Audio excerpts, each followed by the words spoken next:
Welcome to episode 14 of An Understanding. This episode will be about Franklyn Pierce. If you guys want to listen, that's great. If you don't, eat biscuits, enjoy. It's a very chilly day in January 6th of 1853. Franklyn Pierce is with his wife and his 11-year-old son, Benjamin. They called him Benny. They are traveling by train from Andover back to Concord, New Hampshire, where the family resided. The family had been in Massachusetts for a funeral, I believe, for Franklyn Pierce's wife, Janet. They boarded this 2-car locomotive. It's about 1 p.m., and the train goes off.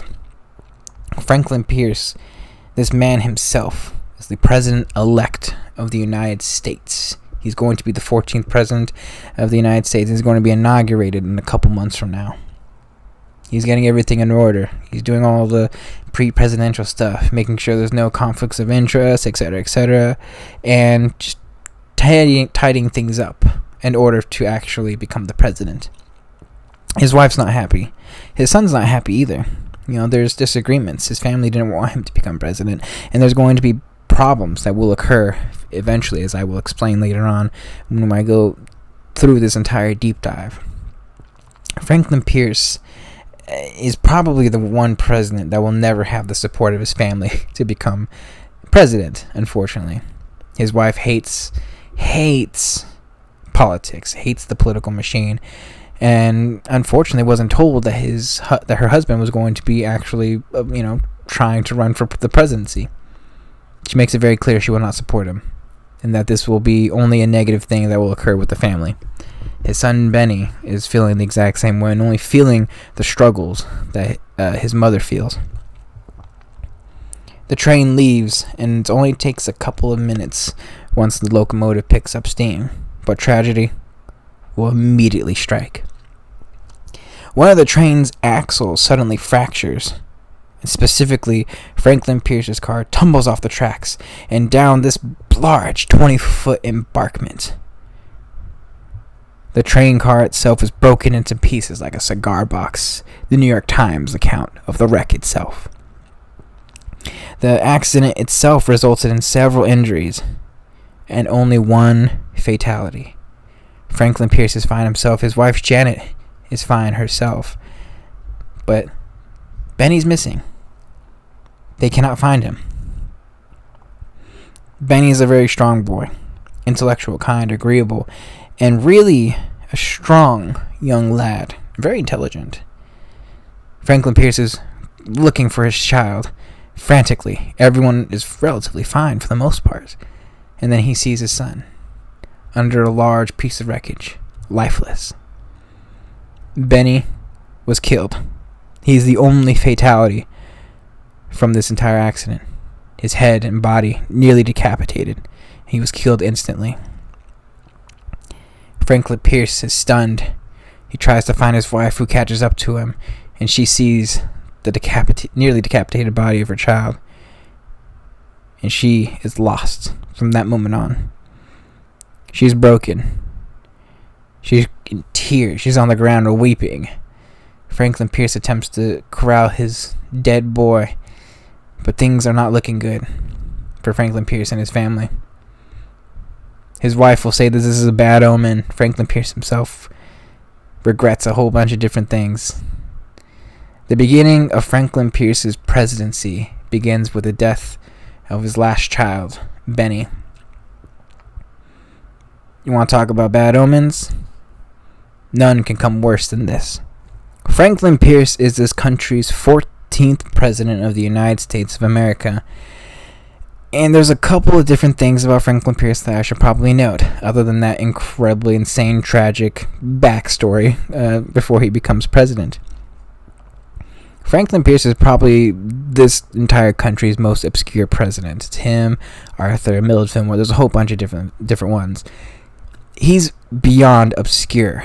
I think until probably about the mid-2000s, there's only been really 2 biographies that were specifically written about Franklyn Pierce.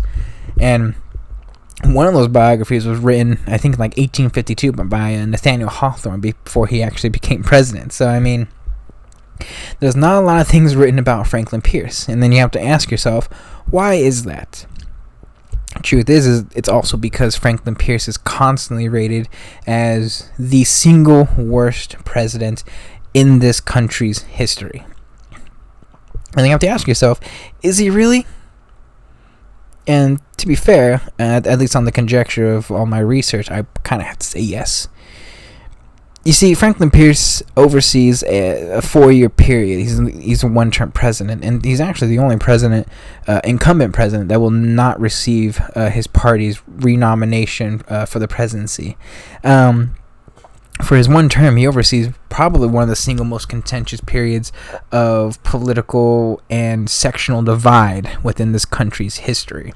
Him and Buchanan specifically. And he, in a lot of ways, is one of the people and individuals who, unfortunately for him, becomes the architect that will become the person that really sparks, that ignites the sectional divide between the North and the South that will eventually lead to the Civil War itself.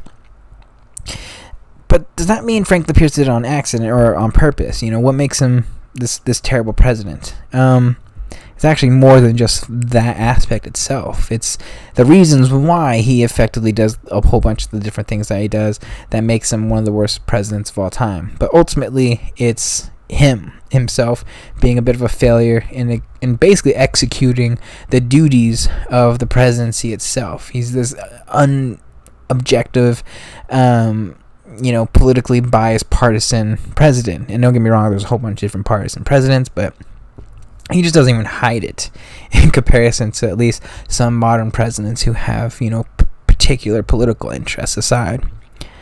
That being said, I think this is going to be probably a short or probably a long episode. I really don't know, to be quite honest with you.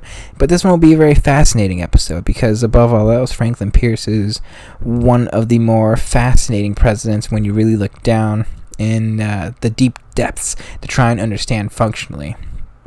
He's one of the first that really genuinely suffers from a lot of the modern ailments, alcoholism, depression, anxiety, a whole bunch of different things that really, we can kind of understand with and would lead us to understand and empathize with him why he was such a failure as a president. But that being said, some people just shouldn't be president, and Franklyn Pierce is unfortunately one of these people. But I'm here to really try and understand how much of a failure was he? What was all the things that he went through that would lead him to become a failure as a president, and failure ultimately in basically leading this country into civil war? I hope to understand him as much as I humanly can and really get down to the nitty-gritty and who really Franklyn Pierce is. And I think this is going to be a very fascinating episode because not a lot of people really know about Franklyn Pierce. So without further ado, let's just get into it. Let's start with the childhood of Franklyn Pierce. Franklyn Pierce was born on November 23rd, 1804 in a log cabin in the rural area of Hillsborough, New Hampshire. His father was Benjamin Pierce. He was actually a very fascinating individual. He was a teenager when he fought in the Revolutionary War and actually had spent the winters with George Washington in Valley Forge. By the time he left the military, he was the rank of lieutenant in 1784, and by all accounts, he was basically just a solid Revolutionary War hero and a very prominent individual within the actual town's community itself. I'll go more about him in a little bit because he's by far the most important individual when it comes to young Franklyn Pierce's life and his upbringing, especially and specifically. His mother is Anna Kendrick, no relation, and Anna Kendrick is not some time-warping person, but Anna Kendrick is the second wife of Benjamin. The first wife, Elizabeth, had died in childbirth and left a daughter. Franklyn Pierce is it depends on how you look at it, but he's basically the fifth or sixth child between Benjamin and Anna. 7 of the 8 total children, I believe they would have, would live into adulthood, along with young, very good-looking young lad, Franklyn Pierce.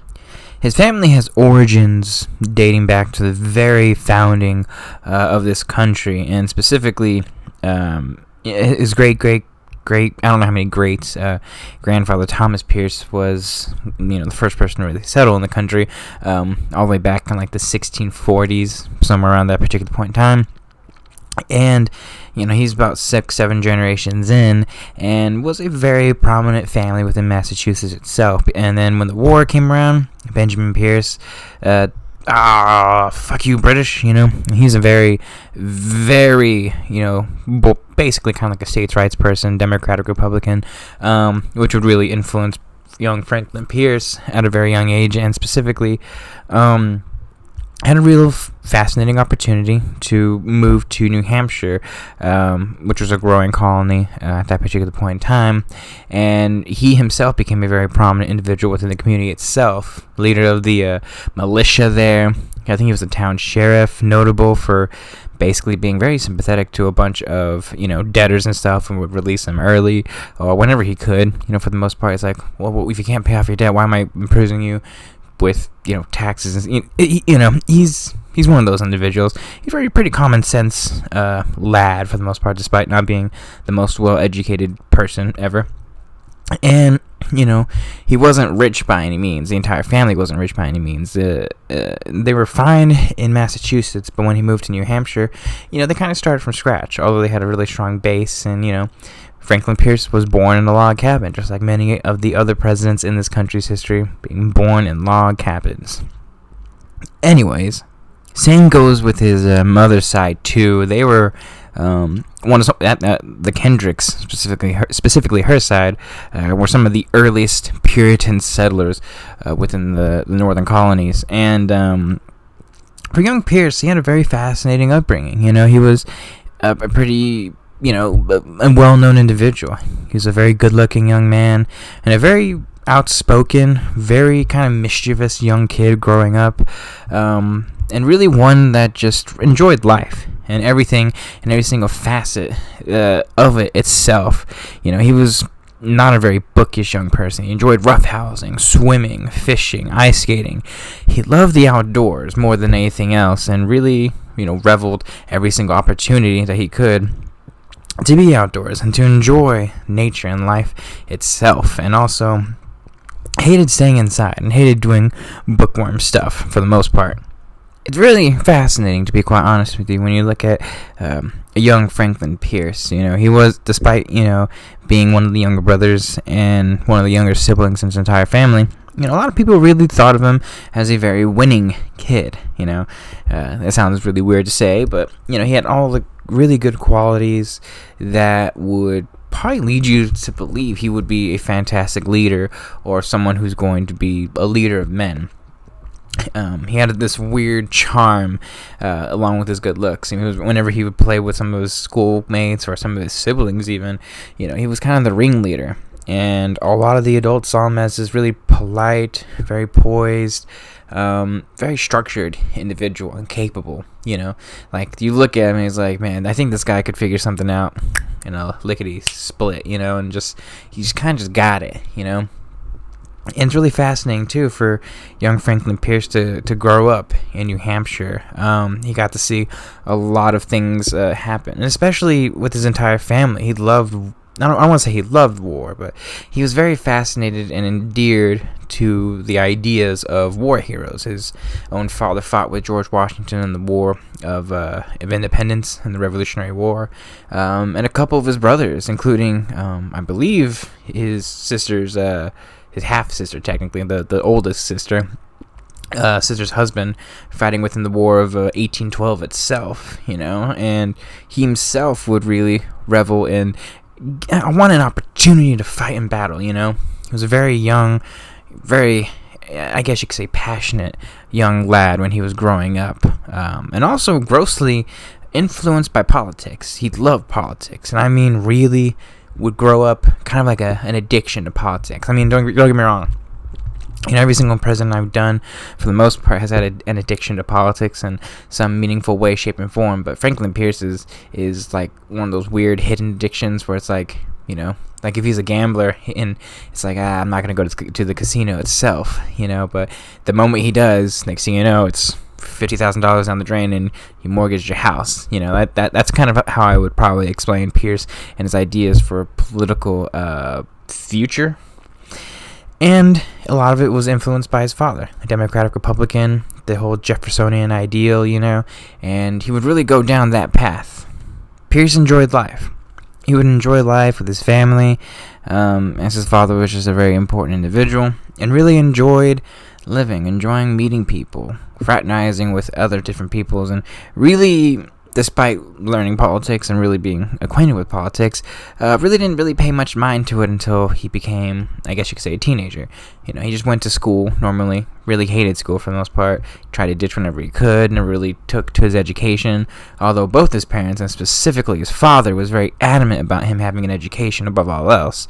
He was going to be damn sure he was going to learn something and become good at something specifically.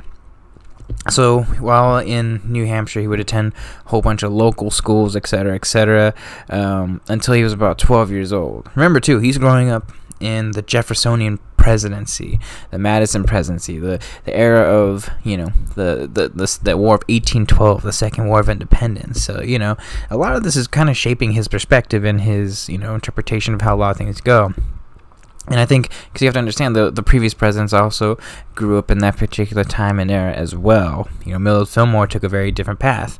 But for Pierce, with his family being staunchly Democratic Republicans, which you have to understand that because his family hated the Federalists. They hated the Federalist Party. They thought they were a little bit snobby, a little bit elitist, and they were really dwindling and kind of just coalescing within the Democratic Republican Party itself and kind of leaving the Federalist Party behind. But even then, in Massachusetts, New York area, still in some of the northeastern states, the Federalists still had a bit of a stronghold there, and although it would slowly disappear, the older Franklyn Pierce guy. So for him specifically, all he knew for much of his young life is a Democratic Republican, or in a lot of ways, just a Democratic ideal, I should also note, too, that he was a real people pleaser, and really, and specifically, to the people that he cared about.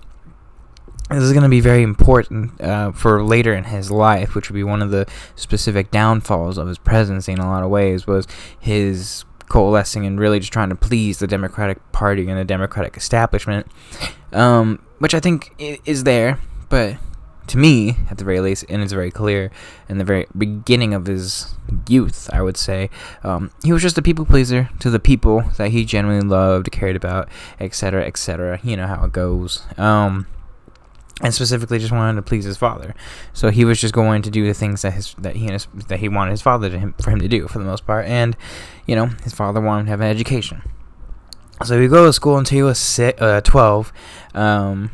And meanwhile, all his brothers and family, they're all kind of doing their own thing for the most part. One of them is at West Point. A couple of them are at Dartmouth, He was supposed to go to Dartmouth, but by that point, when he was going to go to college, the Federalists, their last grasp in that particular area, was basically in charge of the college, and he's like, I'm not fucking putting my son there. And he went to a completely different school itself. I think he went to Bowdoin College in Brunswick, Maine, later on. I'll explain that a little bit later, but for the most part, he just did what his father wanted to do.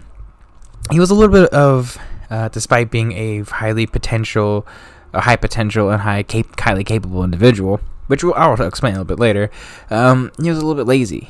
In relative comparison to his family, he was kind of just like hey, I'm chilling, I'm just going to get by my good looks and, fascinating and springly personality, which his father really didn't like.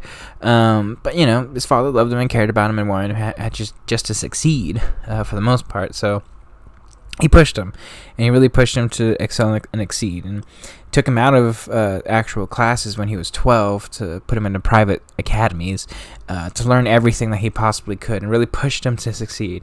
All the Latin, the Greek, really trying to prepare him for the actual college entrance exams.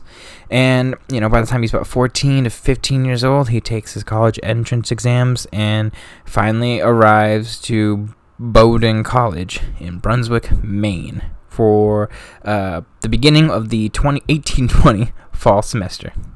For Pierce, this was a really big opportunity for him in a lot of ways. It was much better than the academies that he was effectively going to for the previous couple years, because he did not like those academies. It was actually a couple fascinating stories before we go into his college. Because his academies are always in the rural area outside of Hillsboro, and he can actually have to walk to school 12 miles there and back. And sometimes his father would basically just pick him up whenever he possibly could, but for the most part it's just him walking back. And there's one story of him walking all the way back. His father fed him dinner, drove him back part of the distance to school, and told him or kicked him out of the actual carriage itself and told him to walk all the way back in a thunderstorm. And he's just like, you know what? I need to change my life if this is what my life is going to be like. He took a very fascinating lesson from that, and ultimately really just didn't want anything like that to happen for him. So, he just really wanted to please his parents and didn't want to have to walk back in a thunderstorm. And for him, he and his parents arrived in Brunswick to begin the fall semester at Bowdoin College. And it's a very small college in Brunswick, but specifically probably one of the most fascinating universities, just for the amount of people that really would come from that college. I mean, just a handful of people. Itself would be William Pitt. He's a future Whig and Republican senator from Maine. James Bradbury, another future Democratic senator from Maine as well. John P. Hale. He's actually going to be running against him for the presidency. Calvin Stowe would be the husband of Harriet Beecher Stowe, and of course Nathaniel Hawthorne, his lifelong friend and fascinating writer, who'd actually write a campaign biography about him in 1852. For Pierce, this was a very real opportunity for him to succeed, to really prosper as a young student, to really become something of himself in a lot of ways, and really, become the person that he wanted, his parents wanted him to be, specifically his father. And, he didn't want to let them down by any stretch of the imagination. So when his parents left and he's living at the school in the actual dormitories themselves, he initially starts working hard. He really pushes forward to actually become a very strong and capable and competent student. He struggles with it, though. Slowly, he starts kind of wavering off in terms of some of his studies. First and foremost, he was terrible at math. Always notably terrible at math, and and he was really good at a lot of the classical languages, really well done with Greek and Latin specifically. And he basically just got disinterested in a lot of ways to his education and really slacked off. This is where Pierce becomes a very fascinating person.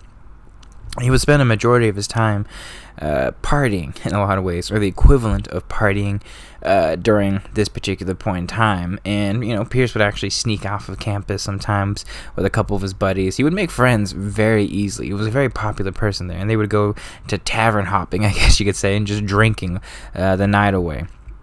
This is where a lot of the drinking problems, I think, really start. He was known for being a very, very, I guess you could say, a heavy drinker. And a lot of his political opponents would later use this, calling him a drunkard. And for him, young men, especially for amusement back then, I mean, and even today, it's just like, whoa, let's go fucking party, drinking, and he was a very fun-loving, enjoyable, and socializing kind of person. There's actually a couple stories of him where he would actually sneak out of his own dorm too and just bother people who are studying, which is what most students would do at night, which would just be personal studying under candlelight, But Pierce is like, nah, fuck that. Literally just busting people's doors. It's like, who wants to wrestle, And he would literally just start wrestling people and just furniture smashing wrestling matches, and he would win a lot of those. A couple of state legislatures who had actually tussled with him would call him the most powerful man of his size that they had known. the mad lad himself, Pierce shirked off on a lot of responsibilities. A lot of the old habits would come back, dishing class sometimes when he just didn't want to go, which would be a regular thing for him, unfortunately, to go on hikes in the woods and really just fraternize with a bunch of different people, socialize with a bunch of different people. And, he would be known for being a bit of a plagiarizer. He would copy a whole bunch of different students' work and turn it in as his own. And it became very clear very quickly that by the beginning of his sophomore year that he was last in his graduating class. Because once he learned about this, he was basically like, oh, well, shit, I should probably not be this terrible of a student. So, with the help of Nathaniel Longhorn and other friends like Henry Wadsworth Longfellow, another individual I forgot to probably mention, really helped him, and he really improved. His grades improved, and he was able to really, fast pass and really push forward his liberal arts education and, do all the remaining activities that he wanted to do. He really applied himself in every sense of the word, becoming sober and rooming with this Methodist guy named Zenas Caldwell. He actually brought Pierce home with him during a midwinter break one year and really put him under strict supervision and really helped him go from basically being the last in his class academically and socially to fifth in his class by the time he graduates in 1824. He actually had this opportunity to deliver a really long speech and delivered a 7-minute disquisition in Latin. I don't know how you pronounce it, but basically just like reading something in Latin when he graduates. So once he graduated, notably his father wasn't in attendance, I might want to add. His father was with Marquis de Lafayette, who had made his visit to America. They were actually really close during his time while he was with Washington, and Pierce used this particular time to study law. He'd actually, during his entirety of the school, the one aspect about him that he was always very prominent about was his oratory skill, his debating skills, and he actually started a whole bunch of different things. He actually started a whole bunch of different clubs. I totally forgot about it.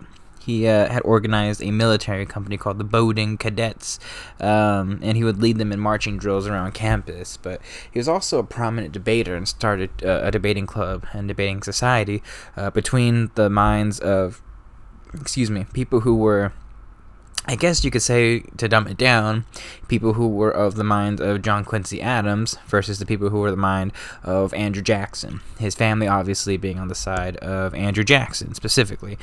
And, during this particular point in time, he loved speaking. He loved public speaking and great oratory skill. Really fun-loving, fascinating individual. And really prominent, good-looking person. I mean, you want to talk about one of the most eligible bachelors in the Northeast. Look no further than this mad lad. And he began studying law.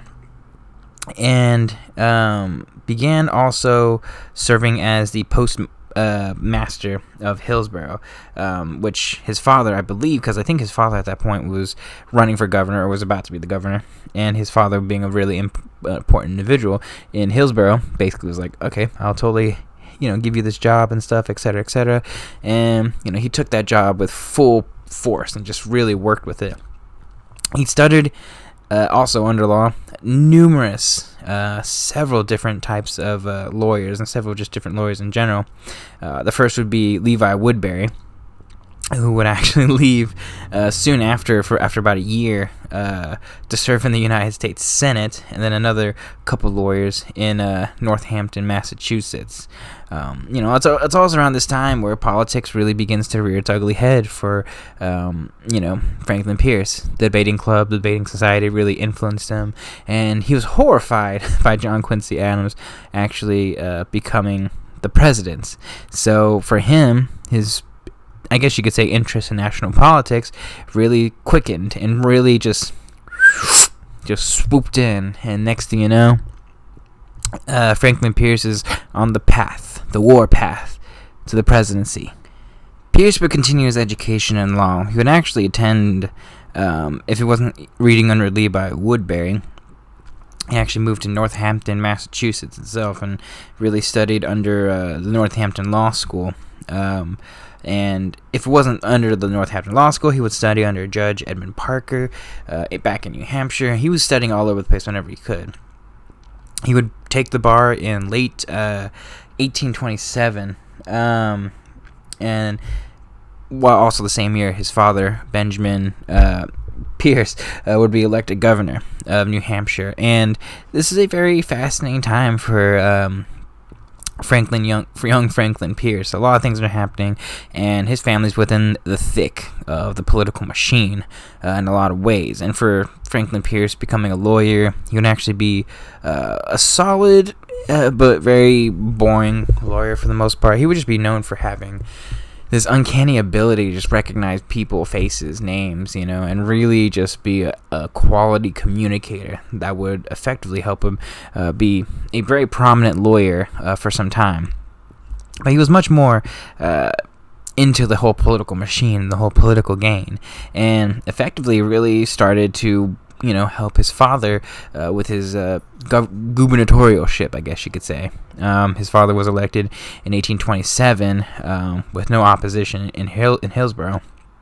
But, 1828 is going to come around, and is going to be a very contentious election between Jackson and Adams.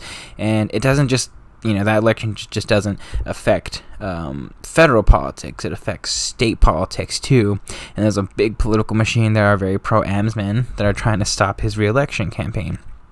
And Pierce campaigned aggressively for his father, and really campaigned aggressively for the Jacksonian belief in a lot of ways. And it reaches a point where Franklyn Pierce, on his own whim, decides he's going to hold a shit ton of town hall meetings, I guess you could say. The formal town hall meetings in Hillsborough that he would actually run for the next 5 or 6 years, depends on which biography you're going to be reading. But he effectively is going to be basically on the political spotlight. Everyone's thinking of Benjamin Pierce, but they're seeing young Franklyn Pierce in action. And he actually helps influence some things, although his father himself would not win re-election in 1828. This would actually be the beginning, in a lot of ways, of Franklyn Pierce's rise to the actual political gain and political rise, I guess you could say, in Hillsborough, because a lot of people started getting and seeing young Franklyn Pierce as this very polished, good-looking young man, and things were looking up for he and his entire family from this point on. Despite the loss of his father's re-election bid within the gubernatorial race, things were looking up for the family, and things were looking up for anyone that was going to be a supporter of the Jacksonian principles of the Democratic Party for the most part. His family were very entrenched in the democratic principles and ideals, and lucky for them, things were going to be going positively their way. In New Hampshire specifically, it was going to be leaning more Democrat as the years go by. And despite them losing the gubernatorial race, Andrew Jackson is president, and he is a divisive but very, very, very popular president. And it's very fascinating and very interesting to really look at when you look at the totality and the rise of Franklyn Pierce coinciding with the rise of Andrew Jackson and a whole bunch of other different people that you have to realize is happening during this particular point in time. For Pierce, though, he would just continue to do the whole moderator meeting thing for the town hall, effectively, which would be like the local political machine, I guess, and they would just keep asking him to come back and keep moderating the event for several years for the most part. And during this time, he's just trying to rise as a lawyer. He's trying to make money as a lawyer because that's his goal. He wants to be this prominent individual and really make a man of himself and really try to work on his just judicialship. I don't know how you would explain it. But for the most part, it would not really work out. And not because he's not a capable lawyer, but, things were changing and trending for the young Franklyn Pierce positively. He's a very good-looking young man, and a lot of people love his oratory skills, and a lot of people are starting to notice him. That by the time, I believe he's, 24, 25 years old, roughly around that particular point in time, the last couple years of him being a moderator for these little town hall things in Hillsborough, people are basically just saying, why not just do the whole political thing and be the whole political machine? And he's like, sure, why not? So 1829, after losing a couple of specific cases as a lawyer, Franklyn Pierce himself decides, okay, I'll just do whatever they want me to do, because they want him to join the whole state political machine for the most part. So I think in 1829, he's elected to the New Hampshire House of Representatives, representing Hillsborough and the Hillsborough people. Now in state politics, and in a part of the New Hampshire House of Representatives representing Hillsborough, Franklyn Pierce's life is going to be very, very different. Even though he's part of state politics and the penultimate rising star of the Democratic Party, and specifically a New Hampshire Democratic Party, life is going to be very different and the same at the exact same time. For Pierce, they would only really meet on occasion, the State House of Representatives specifically, I believe only in the summers, or just in 3-month intervals, where he's basically just trying to root out corruption, doing the whole fundamental democratic principles of what the Jacksonian ideal is, which is basically trying to take out the banks, root out corruption, keep the state militias secure and strong, which he would eventually be a part of, the state militia. He was an aide-de-camp in 1831 and would remain in the militia for basically the next 15 years or so of his life. But for him, this is a very tumultuous time. If he's not doing that stuff, he's basically trying to become a successful lawyer, and succeeding for the most part, but not really, I would say, based off of merit or capability through oratory practices, etc., etc. More just through charm and kind of just weird political maneuvering in a lot of ways. I don't want to say political maneuvering, but just kind of so why did you do this, do this or do that, debating tactics, more on a personal level than actual factual or substance level for the most part. And he would actually win a lot of cases in that particular way. He's still a very charming individual, and despite having a lot of potential female candidates, really didn't find one that was very good for him in a lot of ways. And despite being a very outgoing, optimistic, and very happy-go-lucky person, he would also begin suffering from bouts of depression and would occasionally drink. And this is where the real alcoholic fervor really started with Franklyn Pierce, unfortunately. But he would basically just try to enjoy himself and try to become a figure that people can and should follow. And by 1831, he's going to be a very, very prominent individual within his community itself. So it is around this time too that he ends up kind of meeting and getting to know a very lucky lady, I guess you could say. In fairness, not very lucky in their blissful marriage, but a lady named Jane Appleton, I believe 2 years his junior. And she's from, I believe she is from New Hampshire too.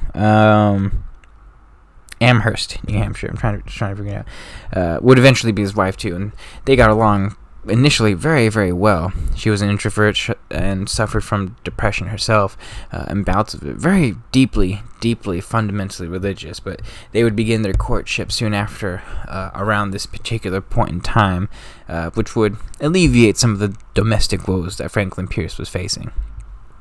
But in fairness, though, the political machine and political game for Franklyn Pierce, and his father too. His father gets reelected as the governor in 1829 for New Hampshire, and the political machine was just rising for them. Absolutely, he would participate while in the state house as a member of the committee of the towns. The chairman of the House Educations Committee, and eventually by 1831, when the Democrats had a large legislative majority within the state house, he would effectively be the elected Speaker of the House, and he used his platform to do a whole bunch of different things and espouse the Jacksonian principles, and really gained a lot of political clout because of that. and don't get me wrong, it's all politics in that particular way, but Franklyn Pierce was a penultimate politician. He learned from his father, and above all else, he just learned through basically being a lawyer, doing all this stuff, and he really became a very fascinating and really competent politician. Understand, too, this is around, 1831. The young man he's not even 30 yet. He's 27 years old, and he's basically just one of the penultimate politicians of his particular era. 1831 comes around, and 1832 comes around, and specifically Jackson's going to be reelected as president, and there's going to be a couple seats, specifically 5 House of Representatives seats in New Hampshire, and Franklyn Pierce being just the penultimate rising star is chosen for one of those seats. And for Franklyn Pierce and a lot of other notable politicians, but specifically him, along with Tyler, Polk, those guys, they're going to be touted as, the youngest, etc., etc. But Franklyn Pierce, by all accounts, is going to be the youngest. He's going to be basically about not even close to 30. He's about 27 when he enters, or 28 when he enters the U.S.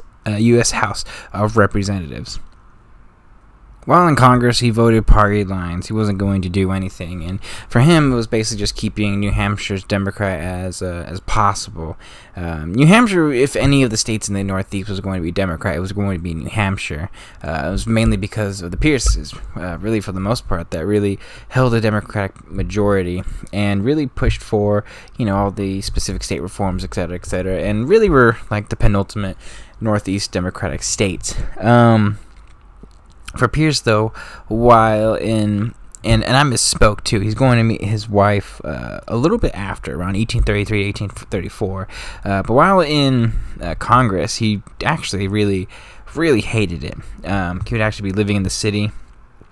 And life in Washington really just expedited a whole bunch of the problems that Pierce was facing: depression, boredom, homesickness, and really found comfort in alcohol. He was always boarded with shabby boarding houses, etc., and there's a lot of stories about him partying and drinking that would be used against him later in a lot of political, anti-ad campaigns, etc.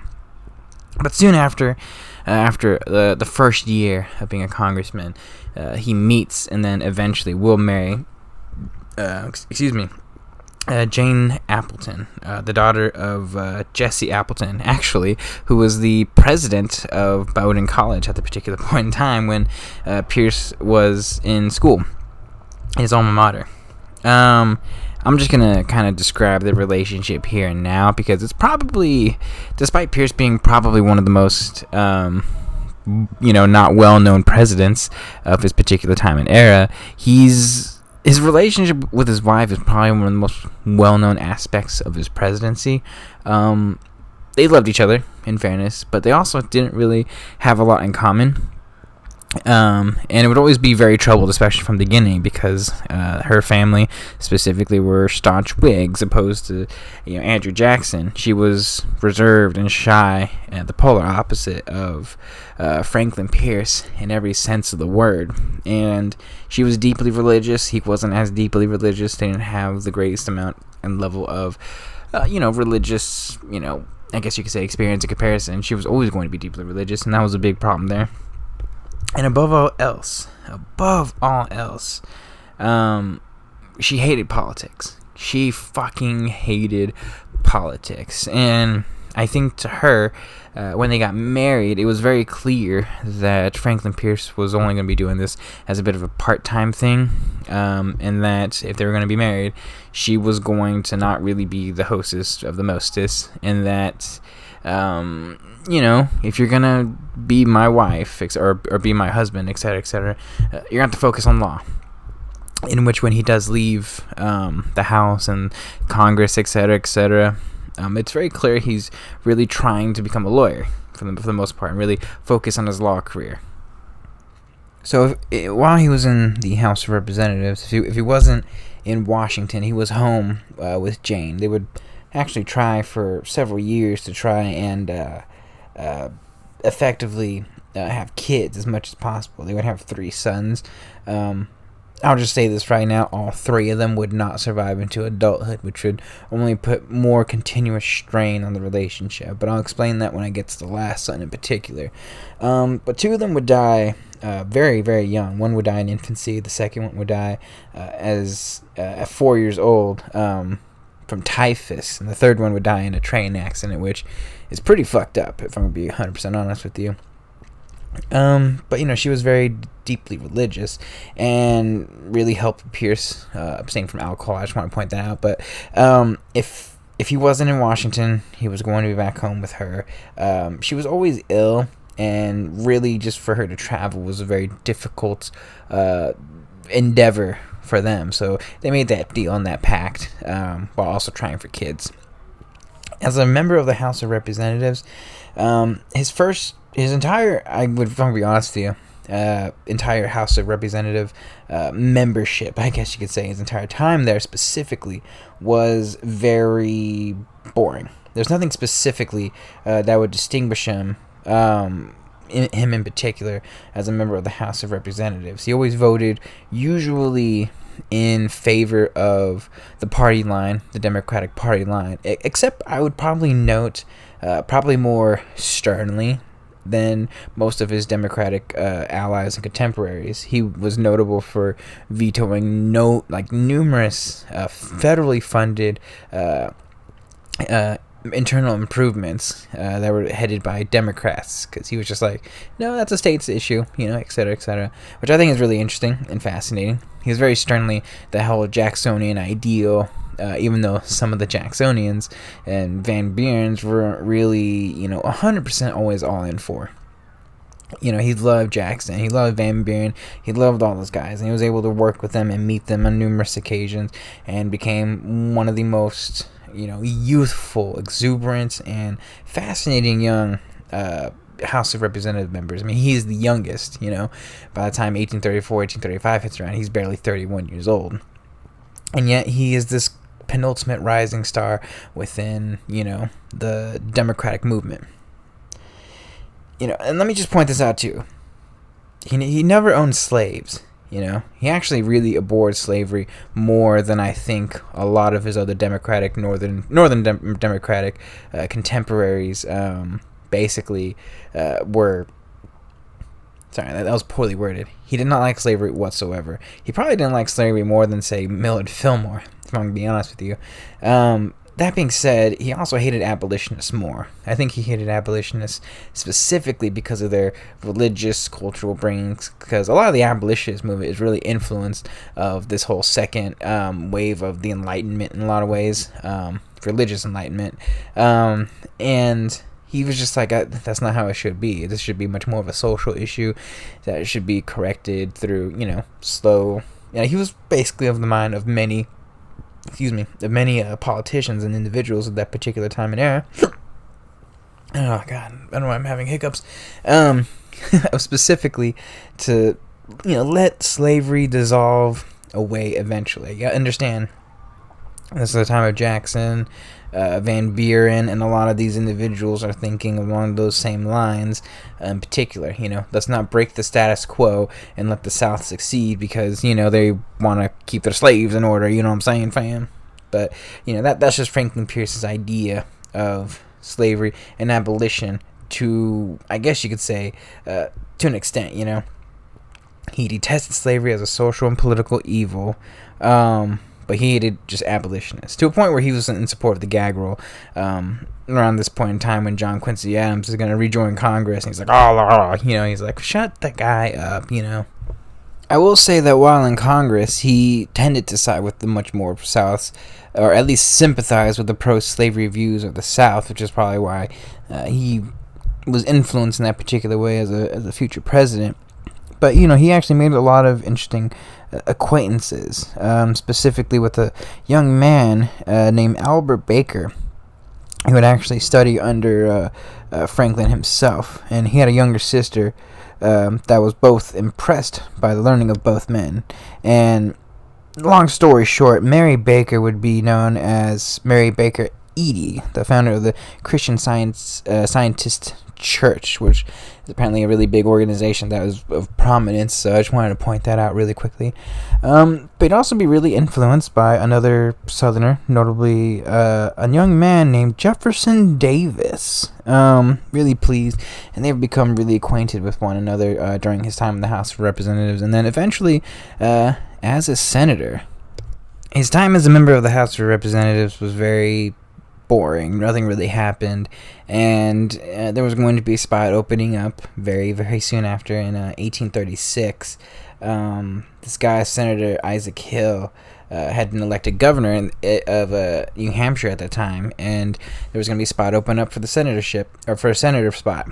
And, a lot of people are really pushing for Pierce to really go for the spot, although a lot of people were basically apprehensive to it. Notably his wife, who they just had their first kid, who had just died in infancy.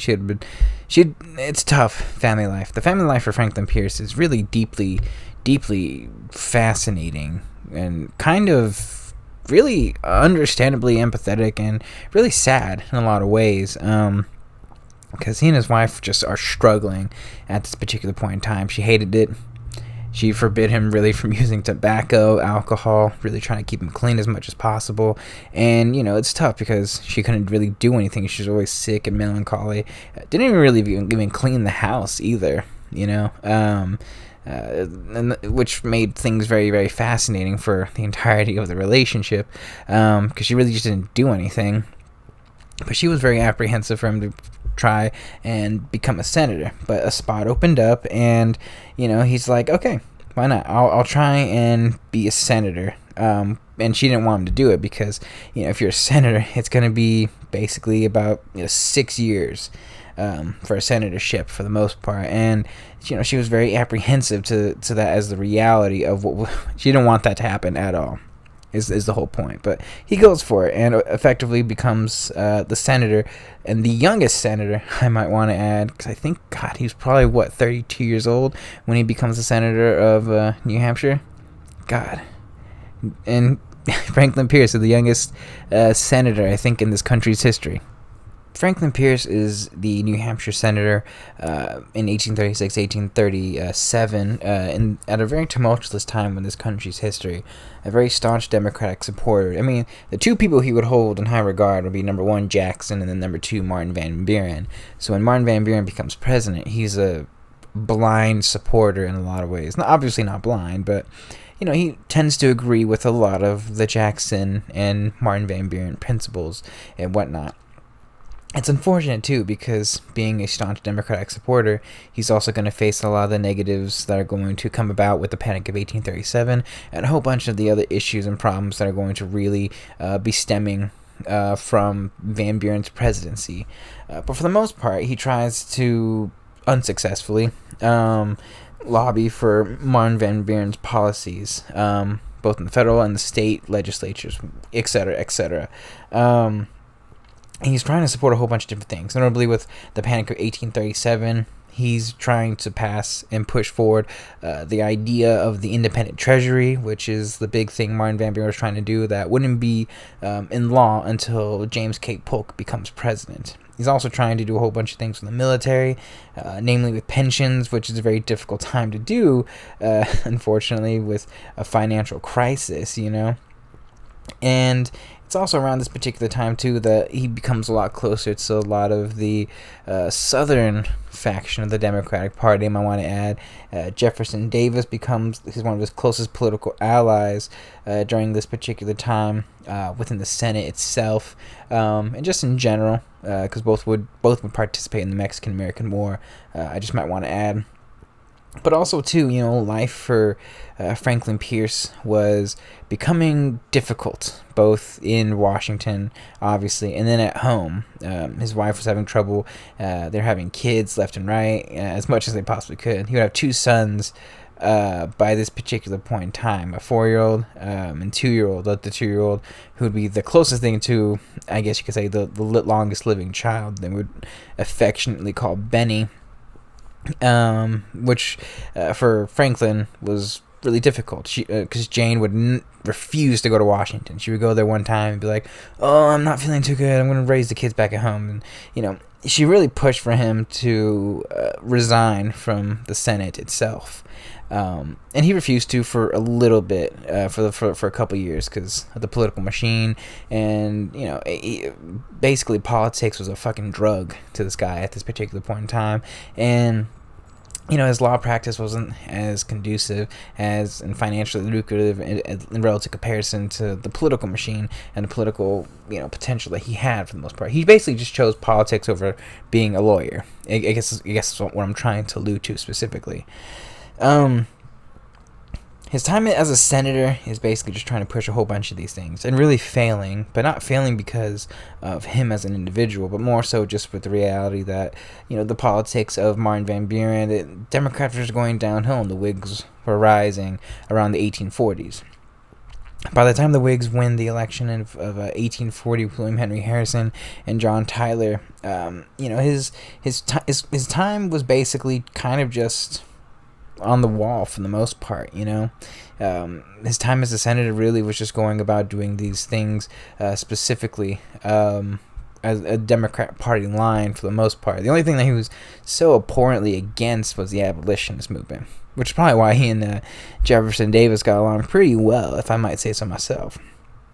But anyways, by 1841, it's very clear that it's just difficult, especially with the whole political machine itself. William Henry Harrison dying, John Tyler becoming president. The Whigs are trying to make gains, unfortunately, in New Hampshire, and the Democratic stronghold in the Northeast is no longer really that Democratic stronghold, And he decides, all right, I'll leave, and decides to resign his seat effectively late 1841, 1842, 1 full year before his Senate term was going to be up. So for the next, I'm just going to point this out just as a brief overview before I go into further detail. For the next decade or so of his life, he's going to really be devoted to some state politics and just trying to keep his name within the national spotlight itself, for some presidential nominations, etc., etc. But for the most part, Franklyn Pierce really attempts to focus on himself, his life, his family, and the state of New Hampshire, and just some notable national things like the Mexican-American War. To start off with, while in Washington, it's really difficult for people to stay sober when you're just miserable in a lot of ways. He's away from family, and he was tempted by alcohol again.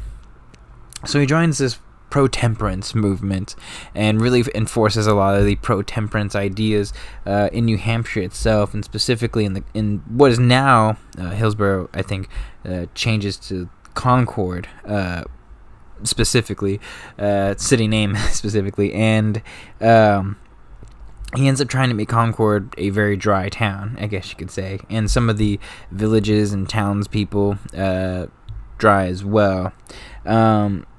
Because he was basically trying to just stay away from alcohol. And a lot of people really kind of just saw him as a hypocritical individual for someone who really drank a lot. And it's like, well, you all should just basically be sober as well. And it's difficult, I'm not a drinker at all myself, but I can just imagine what it's like to just be like, man, like, I'm just trying to help people because I know the problems that have occurred, and I just don't want people to deal with my same issues and my same problems. Which is pretty understandable. Just, he just went about it in a very religious way in a lot of aspects, in the pursuit of what his wife really wanted, Jane, who was a very deeply religious person. It's unfortunate because around this time, too, the typhus fever was really hitting New Hampshire and a lot of the northeastern territories, and he would unfortunately lose one of his children. So all he had really as a son was young Benny, who he loved. For Pierce, for the next decade or so of his life, for sure for the next 3 or 4 years after he loses his son, he really just focuses on family, himself, and just everything for the most part. He's still a big leader within the Democratic Party. In fact, he's still like the lead chair, I guess you could say, and the de facto leader of the New Hampshire Democratic Party itself. And he would actually be really rooting for and pushing for James K. Polk to be president. They were really good colleagues when they were both in Congress together. And, he really just focuses on himself before the actual election itself. Like I said before, he quits drinking, he quits smoking, and he opens up another law practice there in his new hometown of Concord, like I said before, and really just shows off his public speaking skills and creates this new kind of persona, this guy who's a senator and who's basically just a trial lawyer, which a lot of people kind of thought was a bit of a step down, but a lot of people also just clamoring to see him in the courtroom itself. A lot of people going from all over the place, citizens from all over New Hampshire coming to his courtrooms to see him battle, a whole bunch of different people and represent the people of New Hampshire, He hated being a lawyer, if I'm going to be honest with you, at least in terms of the bookworm stuff. But he was a really good trial lawyer and really knew his stuff at the very least. And was specific on certain details and could use his, personality, his charm to really weave a lot of the trials in his particular favorite direction. He took on a shit ton of high-profile cases, and he becomes a very famous lawyer and just continues spreading his name for the Democratic Party within the Northeast itself, And like I said before, for the next couple years, he tries to become a father. He and Jane have a much better relationship, I think, around this particular point in time, knowing that he's really just going to focus on law. And that's perfectly fine. That's perfectly reasonable. And he's very attuned to raising his son, Benny. Understand, too, by the 1840s, he's not even 40 yet. This motherfucker's not even 40 yet, okay? I mean, he will be 40 by the time James K. Polk becomes president. But when James K. Polk becomes president, he makes it very clear he's just not going to be a part of the federal national political machine itself. But Polk does offer him a couple of patronage seats, which he does try and give to some of his New Hampshireites of the Democratic Party itself. So once Polk becomes president, he becomes the Attorney General for New Hampshire, I believe. And for the most part, during this particular time, he's just trying to keep the Democrats together. The Whigs and, the Free Soilers were kind of making inroads within the Northeast and specifically in New Hampshire, too. And Democrats are really strong, at least for the first couple years during this time, at least until, unfortunately, the war occurs, in which case they're going to lose a lot of support. And basically, I think by 46, 47, they lose the state house itself. But regardless, he's the Democratic de facto leader within New Hampshire around this particular point in time, and a fervent Polk supporter. They're basically homies. You know what I'm saying, fam. And it's around this time too. He's just chilling. He's vibing with everyone, and things are kind of going good. He's like, "Hey, Nathaniel Hawthorne, are you doing books and stuff like that?" He's like, "Yeah, man, I'm making it, man. I'm doing my thing, But Franklyn Pierce is also very keen and aware of what is happening around the country, because you see around this particular time around the country, war is probably going to happen. And for Franklyn Pierce, he never really got a particular opportunity to fight within an actual combat or in war itself, even though he really wanted to.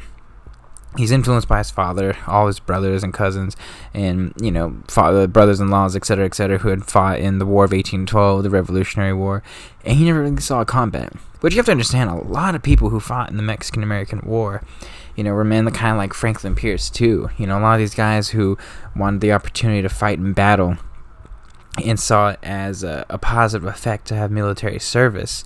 For Franklyn Pierce, this was something really something that he really wanted to do. And he vied for a couple of commissions to Polk, which he would get soon. But for the most part, at least in the early goings around 1845, where war seems like it's going to happen, he's initially kind of just saying, "Hey, people from New Hampshire, we need volunteers. We need people who are going to help enlist." And he himself enlists within the actual war effort itself as a private initially. And his wife is not very happy, because she's like, don't go to war. Please don't go to war. I don't want you to die. All I have is my son and you, and that's it. Can we just, like, not do this? And Pierce is like, I'm going to fucking do this because I'm outlandish, etc., etc. And, you know, he's really just trying to deal with two things, both the war effort itself and also the opposition parties that aren't democratic making inroads within New Hampshire itself. There's nothing we can really do about that. He would soon lose, unfortunately, a lot of the prominent political power he would have within New Hampshire itself. It actually reaches a point where Polk's like, "Hey, man, you're probably losing a lot of political clout there. Do you want to become my attorney general?" And Pierce is initially like, that'd be awesome, but his wife basically just says, no, we're not going back to Washington at all, so please do not do this. And he refuses the attorney general post. But by about 1847, early 1847, Franklyn Pierce receives a colonel commission for one of the 10 infantry regiments, which he aggressively and very quickly accepts. War is about to occur for the still very young Franklyn Pierce. So, commissioned as a colonel, he gets all his ducks in line, gets everything prepared, etc., etc. He writes a letter to Jane saying, my heart's with you, etc., etc. And I'm going off to war. So Franklyn Pierce, around mid-1847, is going to be a part of the specific contingent of soldiers that are going to be going with General Winfield Scott. Faye works in fascinating ways, I might want to add. Specifically, that the force that's going to go to Veracruz, that's going to directly attack Mexico City. Winfield Scott's a very fascinating human being, and I think I'll probably end up doing an episode on him at some point. He's a large-in-life man. He's probably about 6 feet tall. He's a hefty man, I would probably say 280. You know, he's a big boy, and he was a very by the book disciplinary kind of individual. His nickname is fascinating. If Zachary Taylor was old rough and ready, Winfield Scott was old fuss and feathers. And again, the whole political landscape that led to the whole entire war to happen. It was one of the very first truly political wars, or blatantly political wars, I'd probably say. In history, I would probably say. I mean, obviously, every single war is in a lot of ways political, but this is just more kind of like in the actual battles themselves, politics going back and forth. You know how it goes, politics. Anyways, Pierce is going to lead about a contingent of roughly 2,000 plus men into battle. And specifically when they reach land in Mexico, a lot of his men end up dying because of heat stroke, unfortunately. And he marches about 150 miles, which takes about 6 weeks, to Mexico City, or to Mexico City to regroup and join the large contingent of General Winfield Scott's forces. There'd be some skirmishes left and right there on the way there, and Pierce is like, we're doing pretty good here, you know. And they reach Scott's forces at the city of Puebla.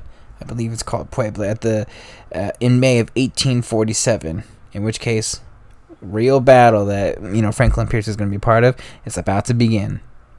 Yet, war would not like Franklyn Pierce all that much. First and foremost, before we actually get into the battle, that will be known as the Battle of Contreras. Franklyn Pierce had a mixed reception with a lot of his troops. A lot of them found him to be, you know, charming, personally, but a lot of his men were men. Not to say that Franklyn Pierce wasn't a man by any stretch of the imagination, but you know, it's very different. A lot of these men were battle tested, ready, and a lot of them kind of saw Franklyn Pierce as someone who didn't really earn his spot, basically someone who got it through political means. So a lot of his men were, by all accounts, not very, I guess you could say, positively thinking about Franklyn Pierce. By the time war occurs, there's a couple battles when they join General Winfield Scott's army, and specifically at the Battle of Contreras, General Pierce he's vibing, he's chilling, he's ready to lead his men into battle. His horse buckles on him, though. His horse kind of just rears and just goes, and he's about to lead his men into battle when that happens. And Franklyn Pierce, unfortunately, is going to fall off his horse and fall on his knee. I'm just going to guess. He probably cracked something. Probably just the level of pain that he apparently felt. He probably sprained or, at the very least, cracked a bone, I would probably say. Maybe his patella. Who knows? But anyways, he ends up becoming in just a severe amount of pain and ends up fainting and completely misses the Battle of Contreras and effectively is unable to participate within the Battle of Chapultepec. I can't even fucking pronounce it. Chapultepec in the next month later. His men did not think that was very good of him. They're trying to be empathetic, but they call him Fainting Frank. He gets a whole bunch of funny nicknames, and unfortunately for him, this would be negatively impacting his political career, unfortunately, in a lot of ways. It's unfortunate for Pierce. His entire time during the Mexican-American War is going to be a very fascinating time, but it will negatively affect him in the future, presidentially speaking. After he falls and basically is going to attempt to recover for the next month or so, he comes back quickly, and there's another raid and another small little scale battle that's going to occur, and he's telling General Winfield Scott, whom he hasn't seen in like a couple weeks, and he sees him, and he's like, "Oh my God, son, what the fuck happened to you?" And because he looks like 20 pounds lighter, couldn't sleep because of the pain, and he's like, "I will lead my men into battle whether or not you want me to," and General Winfield Scott relents. So, in the midst of this small-scale battle that's going to occur, that's going to lead to the Battle of Chapultepec, in mid-September, he attempts to lead his men and rides into battle, but he ends up being forced to stop his horse because of the pain of his knee. So when he dismounts, he ends up falling and twisting it even more, and ends up fading yet again in battle. And he's really fucking... But this time he wakens up pretty quickly. He's so fucking embarrassed. He's like... Because his men are like, "We gotta retreat, we're losing this specific skirmish." And Franklyn Pierce is like, "Just shoot me. Let them shoot me. I don't fucking care. I'm not gonna go out a coward," basically. And he stays onto the actual battlefield and attempts to fight. While a lot of his men end up retreating. It's unfortunate because for Franklyn Pierce, he's just looked down negatively upon during this entire war. It wasn't because of cowardice. It was just literally a whole bunch of unfortunate circumstances and quite literally like the most random things occurring that would effectively negatively impact him during the Mexican-American War. He ends up being one of the guys that's going to help arbitrate, like the whole peace treaty, the Treaty of Guadalupe Hidalgo, and he ends up trying to help fight in the Battle of Chapultepec. I can't fucking pronounce it. I've given up trying. But ends up getting dysentery before that battle even occurs, So his entire time... And when he's doing the whole Treaty of Guadalupe Hidalgo, his men look down upon him because it's just like, why are you trying to, do all these, appeasement, surrender stuff, He's being a fucking coward, and, every little thing is just... His men didn't like him from the get-go, or at least a lot of them did, and a lot of people just politically looked at him and looked down upon him in every sense of the word, And let's be fair, the Whigs were, a part of the military, and they were the big military leaders and groups. I mean, Zachary Taylor and Winfield Scott are going to be effectively the next two Whig presidential nominees after this war ends. So, it is what it is. Franklyn Pierce longed to go home, though, unfortunately, and, despite the overwhelmingly negative reality, the truth is that there's a bunch of people there that were honest, that didn't really play political sides, and notably Ulysses S. Grant, I want to add, who spoke positively of Franklyn Pierce. It wasn't because of, cowardice, quite the opposite for Franklyn Pierce. It's just unfortunate, dumb, and blind luck that Franklyn Pierce had to be a part of this war and everything that had to happen to him. So in all details, it is an unfortunate failure for him in the Mexican-American War, ultimately, just with everything that happened and everything coalescing in the way it did. And after the war's end, Franklyn Pierce returns home.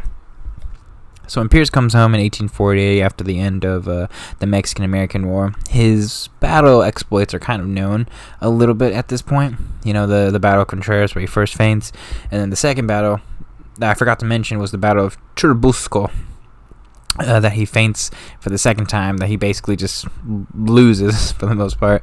They're pretty well known. He has a bit of a mixed reception, but people generally welcome back.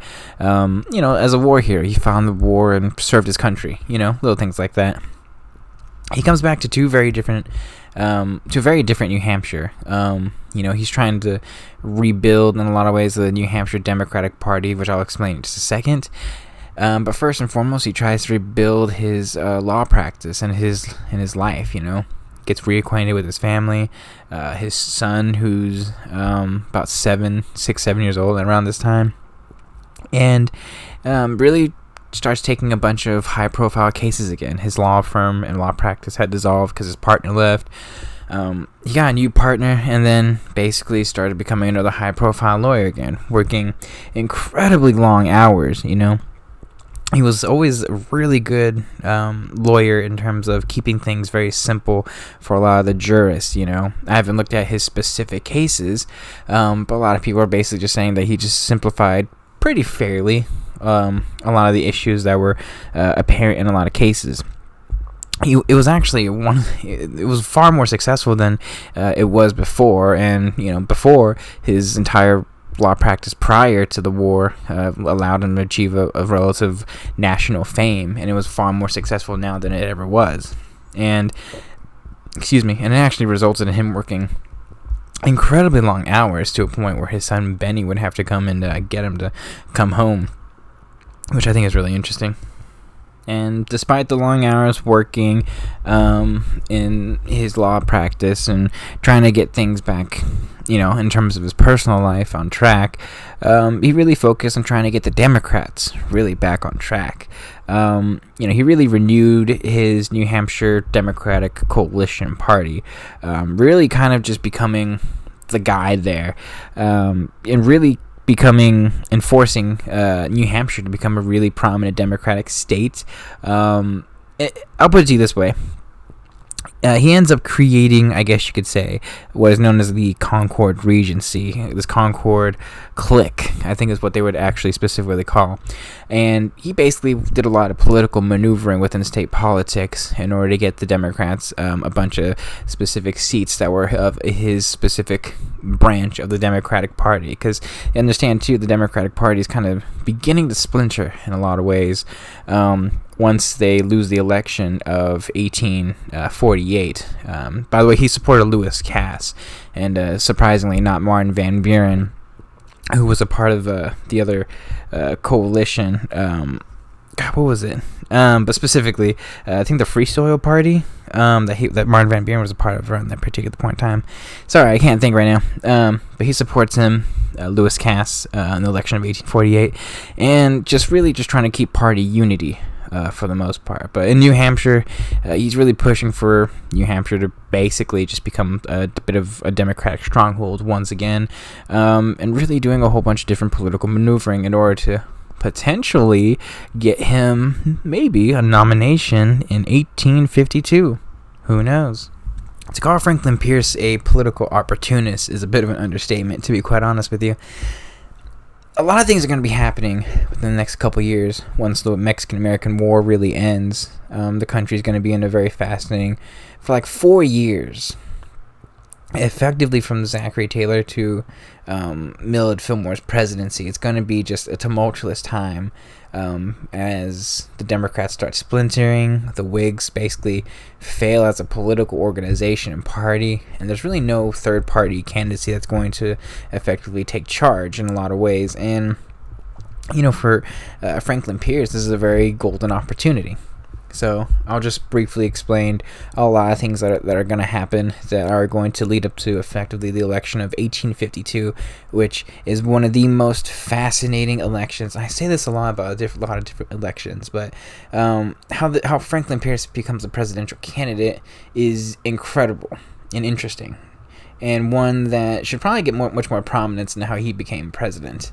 But first and foremost, understand that the Democratic Party is really functionally split, and they're functionally split, unfortunately, by two things: territory, North and South, and then the issue of slavery. For the most part, the North, in a lot of ways, a lot of these guys, they're called barn burners. A lot of them would be supporting Martin Van Buren and the Free Soil Party, and a lot of these guys would eventually end up joining the newly created Republican Party, And it's a bit of a tumultuous time, especially in the North, where, Franklyn Pierce is a Northern Democrat, and which, by the way, he would become the compromise candidate, by the way. But for the most part, the Democrats, during their convention of 1852, for the most part, trying to find a Democratic candidate, are going to be split between North, South, etc., and trying to find someone in the middle. But everything's basically faltering in, I guess you could say, the political scene, which I probably should have detailed much more during Millard Fillmore's presidency. But for the most part, everyone's failing. There's no single third party that's coming up that's taking things, seriously, or has enough strong backing. The Whigs are faltering, and that would give rise to the Republican Party soon after in the election of 1856. And the Democrats are basically faltering and splintering into more sectional differences in parties themselves. And, the Franklyn Pierce is just watching a lot of this unfold in front of him. So he's basically just improving his name, improving a whole bunch of different things. He's keeping his name in the spotlight. He supports the compromise of 1850, pledging himself to the Union, etc., etc. And the truth is that Franklyn Pierce has really, in a lot of ways, for the next 4 years, with a lot of national notoriety, positive, to really gain a potential for the Democratic presidential nomination. His wife, I want to point out, his wife knows this too. Or not knows this, but is kind of hoping he doesn't really do anything because she realizes how prominent of an individual he is. And she's just like, please don't do this. I don't want to go to Washington. He's like, I'm not going to go to Washington. And he's like, maybe I could probably do some backdoor deal. It's fascinating. Anyways, I'll briefly explain it, but I guess in a lot of ways you can kind of think of Franklyn Pierce getting the nomination in a lot of ways in the sense of how Nixon and Watergate kind of work a little bit, where it's like he's not actively and technically a part of it, but there's 15 different layers that go about it, in which case he's kind of involved, indirectly involved, but there's a whole bunch of different layers that go along with it where he's not actually vying for the Democratic Party nomination. But I'll explain it very briefly here. I don't remember if I've actually been through the entire Democratic nomination process specifically. I might have briefly talked about it with Polk and a whole bunch of other presidential nominees, but I'll just briefly re-explain it here. When the political parties go through their whole nominating conventions, they have various different rules and regulations and how they're going to go about nominating candidates for the most part. Republicans, I might want to point out, basically just need a majority of people who are going to be voting for actual presidential nominee. Democrats made it a little bit difficult for themselves, though, because they require specifically a 2/3 majority, which means that if you're going to basically put someone on the ballot in order to vote for to be the Democratic nominee and representative of the political party, they need at least 66% of the, what I'm saying, 2/3 of the actual vote in order to get the actual Democratic nomination. Now, it makes it much more certain in a lot of ways that guy is going to be your guy, but also makes it very difficult and really complicated when trying to choose a specific nominee. So for Democrats, unfortunately, for a lot of these years, they end up really compromising on terrible candidates instead of just choosing, probably just the best genuine person for the job for the most part. I'm not saying Franklyn Pierce is horrible by any stretch of the imagination, but a lot of these guys end up being compromised candidates a lot of the time. Polk was a compromised candidate. And they tend to go through a shit ton of ballots until they reach a specific majority of a particular vote for one particular candidate.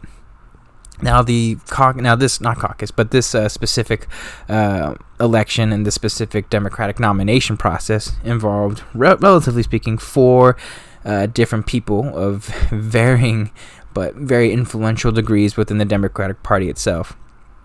You had Lewis Cass of Michigan, who had failed against Zachary Taylor initially, but he had high regard. Then you had Stephen Douglas of Illinois, who's going to be a very fascinating human being in the next, decade, for the next decade, really, as the Democratic opposition to Abraham Lincoln in a lot of ways. And then James Buchanan, who would be the next presidential nominee in 1857, and I can't wait to get to an episode about him. And then you had William Marcy. Each one of these guys represents a specific part of the country. And a lot of these guys, Northerners, surprisingly.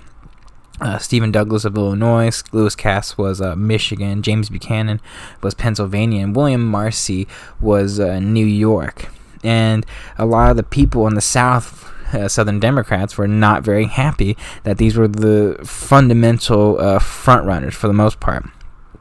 Although those were the 4 most likely, because they were going to basically combine the sectional differences, basically being a Democrat in general, but having Northern interests, so it seemed like a compromise in general to have those 4 specifically.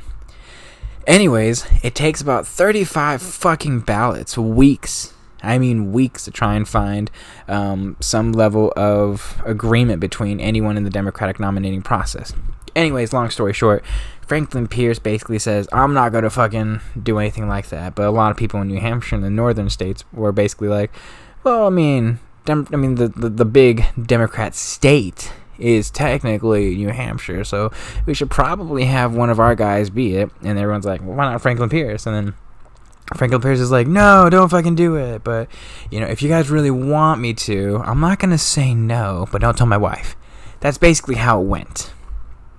By the 35th ballot, I believe, they finally placed Franklyn Pierce's name on the ballot as well.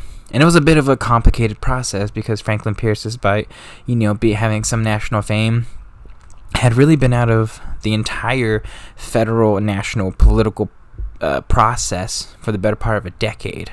So in a lot of ways, he was a bit of a relative unknown to anyone who wasn't in the northern industry. But when people found out he was, relatively speaking, pro-slavery, they're like, this is our guy. So Franklyn Pierce gets the Democratic presidential nomination on the 49th ballot and was unanimously on the 49th ballot elected to be the Democratic presidential candidate, with William King of Alabama chosen as his vice president. The election of 1852 was a very interesting election. I think the actual nominating process for both parties is really, really fascinating. More so than the actual election itself. But still a very fascinating election. I think this would be the last time the Free Soil Party really had any clout. They would nominate John Hale, ironically of New Hampshire, to be their specific presidential candidate. But for the most part, this is going to be a battle between the Democrats and Whigs. Whigs being the last time they really have any presidential clout. Because I think the next election is the Republican domination. It's going to be between Franklyn Pierce with his running mate William King and Winfield Scott with his running mate William A. Graham. First and foremost, Franklyn Pierce's family does not want him to be president. His wife is so adamant and antagonistic to the idea of him becoming president. She hopes he doesn't win and basically just disowns any idea of being a presidential first lady. I think that's really interesting. His son also is antagonistic to his presidency as well, and more so for his mother, little Benny. But for the most part, he's just like, mom's not going to enjoy being the first lady, etc., etc., and this is just going to be really tumultuous for the entire family. It's really negative in a lot of ways. But for the most part, there's really not a lot of policy differences between the two. The only real difference, honestly, is just pro-slavery and anti-slavery, which is the number one issue in the country at this particular point in time. Franklyn Pierce being, I don't want to say pro-slavery. It's much more likely he's just like abolitionist is probably the best way I could probably put it, which effectively a lot of people characterize as pro-slavery. And then Winfield Scott was anti-slavery, so that was the big thing. But aside from that, which obviously that's the biggest thing, most of the campaigning in general was just about the character of each other. Like I said before, the negative reality of the Mexican-American War was going to weigh heavily on Franklyn Pierce, although most people just say, well, he participated in it at the very least, so you can't say he was a failure. But a lot of the Whigs basically just used the negative antagonistic war efforts against Franklyn Pierce around that time and really cloud his military career. Not to mention, too, the alcoholism really coming up and calling him basically a drunkard in a lot of ways and a coward. In comparison to Winfield Scott, who's his war hero and a very courageous and strong man. That being said, the actual political campaigns for the most part between the two and them campaigning, the Whigs basically failed on most of just the general endeavors, A lot of the things really didn't stick with Pierce, although it did hurt him eventually, and I would say probably in the long run during his actual presidency. But for the most part, a lot of things that the Democrats did for Franklyn Pierce really worked. They called him the young hickory of the Granite Hills, hoping to reference him to Andrew Jackson, who at this point, unfortunately, has passed on.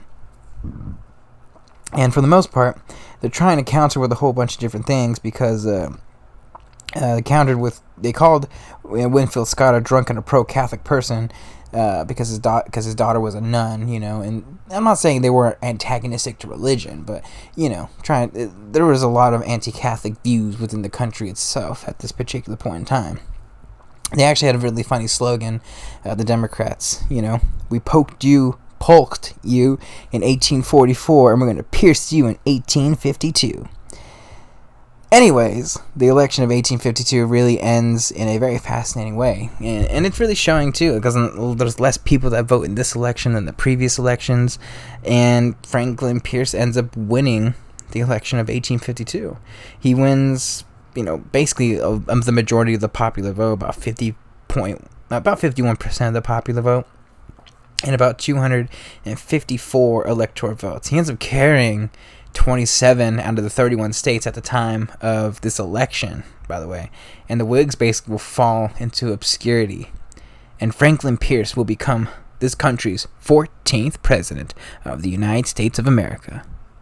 Now, before we get into his presidency and everything that goes on during this particular point in time in this country's history, we should probably talk about the bad omens that would lead to Franklyn Pierce's relatively obscure presidency, if I'm going to be 100% honest with you. Once he's officially elected and becomes the president-elect, weeks after he wins the election, he's on a train from Boston, traveling from Boston specifically, going back home, and on the train itself, it derails. His wife, and his son are on the train itself, and it's actually a pretty tragic collapse, unfortunately. And most of the people are fine. There's only one death, though, and that's the death of his son, Benny, or Benjamin, I guess you can call him. And it's pretty fucking brutal. I gotta be 100% honest with you. He ends up being crushed to death and nearly decapitated in half. And he tries to not show his wife, Jane, although she ends up seeing the debilitated and destroyed body of her child and goes into recluse until basically 1855 on New Year's Day. And you want to talk about bad omens to start your presidency, losing your son in that particular way. It's fucking brutal. Anyways, Franklyn Pierce is inaugurated on March 3rd or March 4th, one of those particular days, and he's the only president that recites his entire inaugural address by heart, by memory for the most part. Like I said, he's a hyper intellectual individual. I don't think he was specifically photo memory or anything like that, or had a photographic memory. I'm not going to be shocked if he did, though. He had this ability to just remember people and remember a whole bunch of different things. And, I just think he had a high intellect, in fairness. And he's calling for a whole bunch of different things, et cetera, et cetera. we will basically do whatever we have to do, yada yada yada, and to basically just try and preserve the Union. It's notable too because he didn't say slavery, I don't think, once in his entire inaugural address. Anyways, let's talk about just his administration before we go on to his presidency in the country. Franklyn Pierce is the only president to never have to change a single one of his cabinet members. The only person that would leave effectively is William King, and I believe that's because he died. But shit happens. Unfortunately, William King was in his late 60s. Unfortunately. But for the most part, not a single one of his cabinet members leaves, and he doesn't have a vice president, which would cause some problems, the entirety of his presidency. He has a couple of fascinating individuals, and he chooses a whole bunch of different people around two things. One, like a lot of the presidents, a lot of the other people, he's trying to choose different people from different walks of life, obviously, but also those who didn't even support the Compromise of 1850. He chooses a couple of those people. And he's really focusing on his Attorney General, Caleb Cushing. He's a pro-compromise Northerner, and really trying to build his cabinet around Cushing using his intellect, etc., to really build a lot of different people in a unique coalition of cabinet members. There's only a couple positions that he's not actively going to heed his advice on. First and foremost is the obvious of his Secretary of War, Jefferson Davis himself, who's going to really push for a lot of military advancements that, unfortunately for Jefferson Davis, are going to really help the North really win the Civil War in a lot of ways. Most notably, too, I would say, outside of that, would be William L. Marcy. He's a very fascinating individual. I believe he was the Secretary of War for Polk prior to being being Franklyn Pierce's Secretary of State, and also one of the presidential nominees that would lose a nomination to Franklyn Pierce himself. And again, the only president to have every single one of his cabinet members to not leave throughout the entirety of his presidency. And like I said, the only person that would leave is William King. He died of tuberculosis. And I just had to point that out. Anyways, outside of that too, he would only have one Supreme Court spot that he would effectively fill with this guy named John Archibald Campbell. There was a couple of vacancies, I do believe, during his entire presidency, but for some particular reason, there's going to be a lot of disputes between the Democrats themselves and sectional differences, I guess you could say, that are going to really combat a lot of the things that the Democrats are trying to do. And they don't like Franklyn Pierce during the entirety of his presidency, unfortunately, and effectively just block any opportunity or any person that Franklyn Pierce attempts to nominate. And near the end of his presidency, he just kind of nominates John Archibald Campbell, who is this pure states' rights advocate, etc., and would be the only nominee that he would effectively be able to appoint during the entirety of his presidency. The country during Franklyn Pierce's entire time as the president is really a very dangerous and a very fascinating time. The economy is going to dip for a little bit, for quite some time. I guess you could say small recessions are just going to pocket throughout most of the entirety of this decade. I really won't lift until I probably say after 1869, whenever Andrew Johnson leaves office. It's the beginnings of economic turmoil are really going to hit this country pretty hard. It really starts here. I mean, a lot of it was some of the tariffs, which are going to be historic lows when he signs them into office. But for the most part, which in fairness, history has absolutely put a lot of credence to, is the racial slavery divide that's going to really fuck this country up in a lot of meaningful ways. It really does start with Millard Fillmore. In fairness, with the Compromise of 1850. But real tensions that are going to really spring up and create a whole bunch of different things as a bit of like a domino effect are going to start with Franklyn Pierce's presidency. The Kansas, Nebraska, everything that's going to happen with that. And the country is very, fundamentally 110% divided into the lines that I think are going to be very apparent between the North and the northern industry and the South and the agricultural industry within just what's happening at this particular point in time. You know, the North is really industrialized. There's a lot more railways up in the North, and the South still uses a whole bunch of different canals and whatnot in order as their biggest means of transportation. You know, and they're very states' rights, and they're very trying not to, improve the country and improve the South in a lot of ways in comparison to the North. You know, there's not going to be an intercontinental railroad system, and so, you know, roughly around Abraham Lincoln's time, it's going to greatly affect the North in a positive way, and it's going to help them improve in a meaningful way. You know, tensions are rising. You know, Uncle Tom's Cabin showing the horrors of slavery, and really a lot of different things, you know, are going to occur. It's going to show the plight of the African American man and woman and child, and it's going to be really contentious. You know, abolitionists it's reached a point where abolitionists are like, you know what? Or people who are not even positively abolitionists are kind of like, you know what? I kind of like the abolitionists. Let's just fucking do it. And they eventually will coalesce into what will become the Republican Party. But I digress. This country is in a very bad way, in every meaningful way. Slowing of some technological advancement, as you know, the economy struggles and really won't be hit into high gear until after the Civil War, with the whole Gilded Age, I guess you could say, and a whole bunch of different things are happening in terms of the political landscape. People are leaving all these parties, and Republicans, they start gaining some steam. They're going to be created during Franklyn Pierce's presidency. What are some notable things that happened during Franklyn Pierce's 4 years in office? Well, first and foremost, an African-American woman named Elizabeth Jennings ordered off a public streetcar.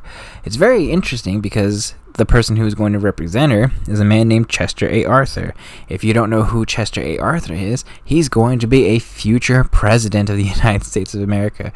Right after, I can't think of people's names right now. Not Rutherford B. Hayes, the one right after it, James A. Garfield.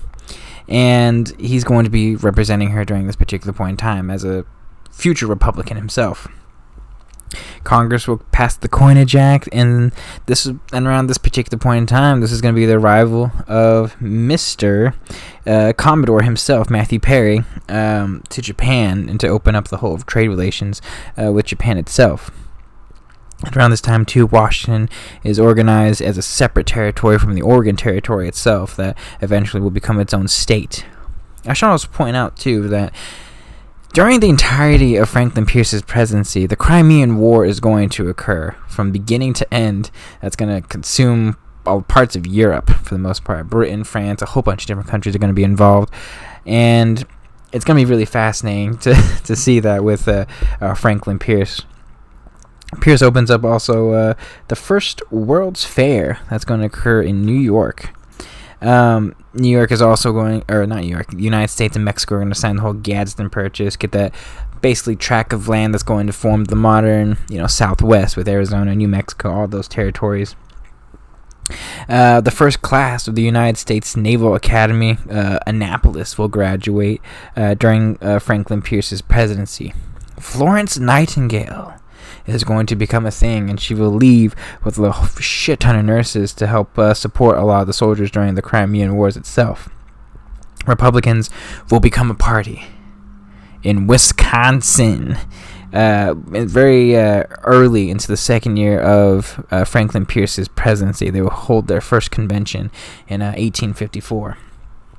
Poet Walt Whitman will publish one of his most famous book of poems, Leaves of the Grass. Actress Laura Keene is going to open up her own theater in New York. She's very apparent and very notable because she's going to be the star actress of the play that Lincoln will see on the night of his assassination.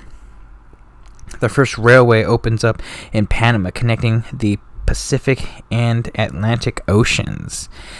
I should also point out, too, that Frederick Douglass will finally publish his autobiography, My Bondage and My Freedom. and he will be a rising star within the whole abolitionist movement itself. I would also like to point out German immigrant Frederick Miller begins brewing his own beer in Milwaukee, Wisconsin. Yes, Miller beer is beginning around this particular point in time. I should also point out, too, for the ladies, Elmira Female College is established as a higher institution for learning in women in 1855. Tsar Nicholas I will die, and his son Alexander II will take over the throne. If you love Russian history, it's going to be a big of a doozy, and this is going to be the big start with I guess you could say in a lot of ways, the end of the Tsarist line. It really kind of begins here once Tsar Nicholas I dies. And then Congress is going to appropriate $30,000 to create the Camel Corps on the recommendation of Secretary of War Jefferson Davis. I pointed that in because it's one of the most fascinating stories you will ever hear, that we actually did try to bring camels into this country for war purposes. And it's fascinating, that entirety of the story, and it just ultimately doesn't work out because the camels really just don't acclimate well to this climate, and a whole bunch of other stories. But I just thought that was a really fascinating little thing. Gregory Mendel begins his research on genetics later into the presidency of Franklyn Pierce. Gregory Mendel is one of the biggest and most influential geneticists and just heredity biologists in this country's history. And in world history. I don't think he's actually in the United States, sorry. But world history is going to be influential. In America, though, because this is America, gunsmiths Horace Smith and Daniel Wesson designed their first revolver near the end of Franklyn Pierce's presidency. The Know Nothing Party is really created, which will basically have Millard Fillmore become their very first president, which I'll probably explain a little bit later on within the actual Franklyn Pierce presidency. The Crimean War will end. Abolitionist John Brown is going to lead to the whole issues that will lead to Bleeding Kansas. The Second Opium War occurs. And the last little tidbit that I want to point out to you that I probably won't get to is, the sectional differences within this country are going to really, really occur and really drastically change this country in hopefully a positive way. I mean, obviously in a positive way, but after countless thousands of people dying, Congressman Preston Brooks will attack Senator Charles Sumner in the Senate chamber and beats him with a cane. I just want to point out that particular story is going to occur very late and specifically in President Pierce's presidency. So for Franklyn Pierce, I'm going to start off with going with domestic policy and then foreign policy.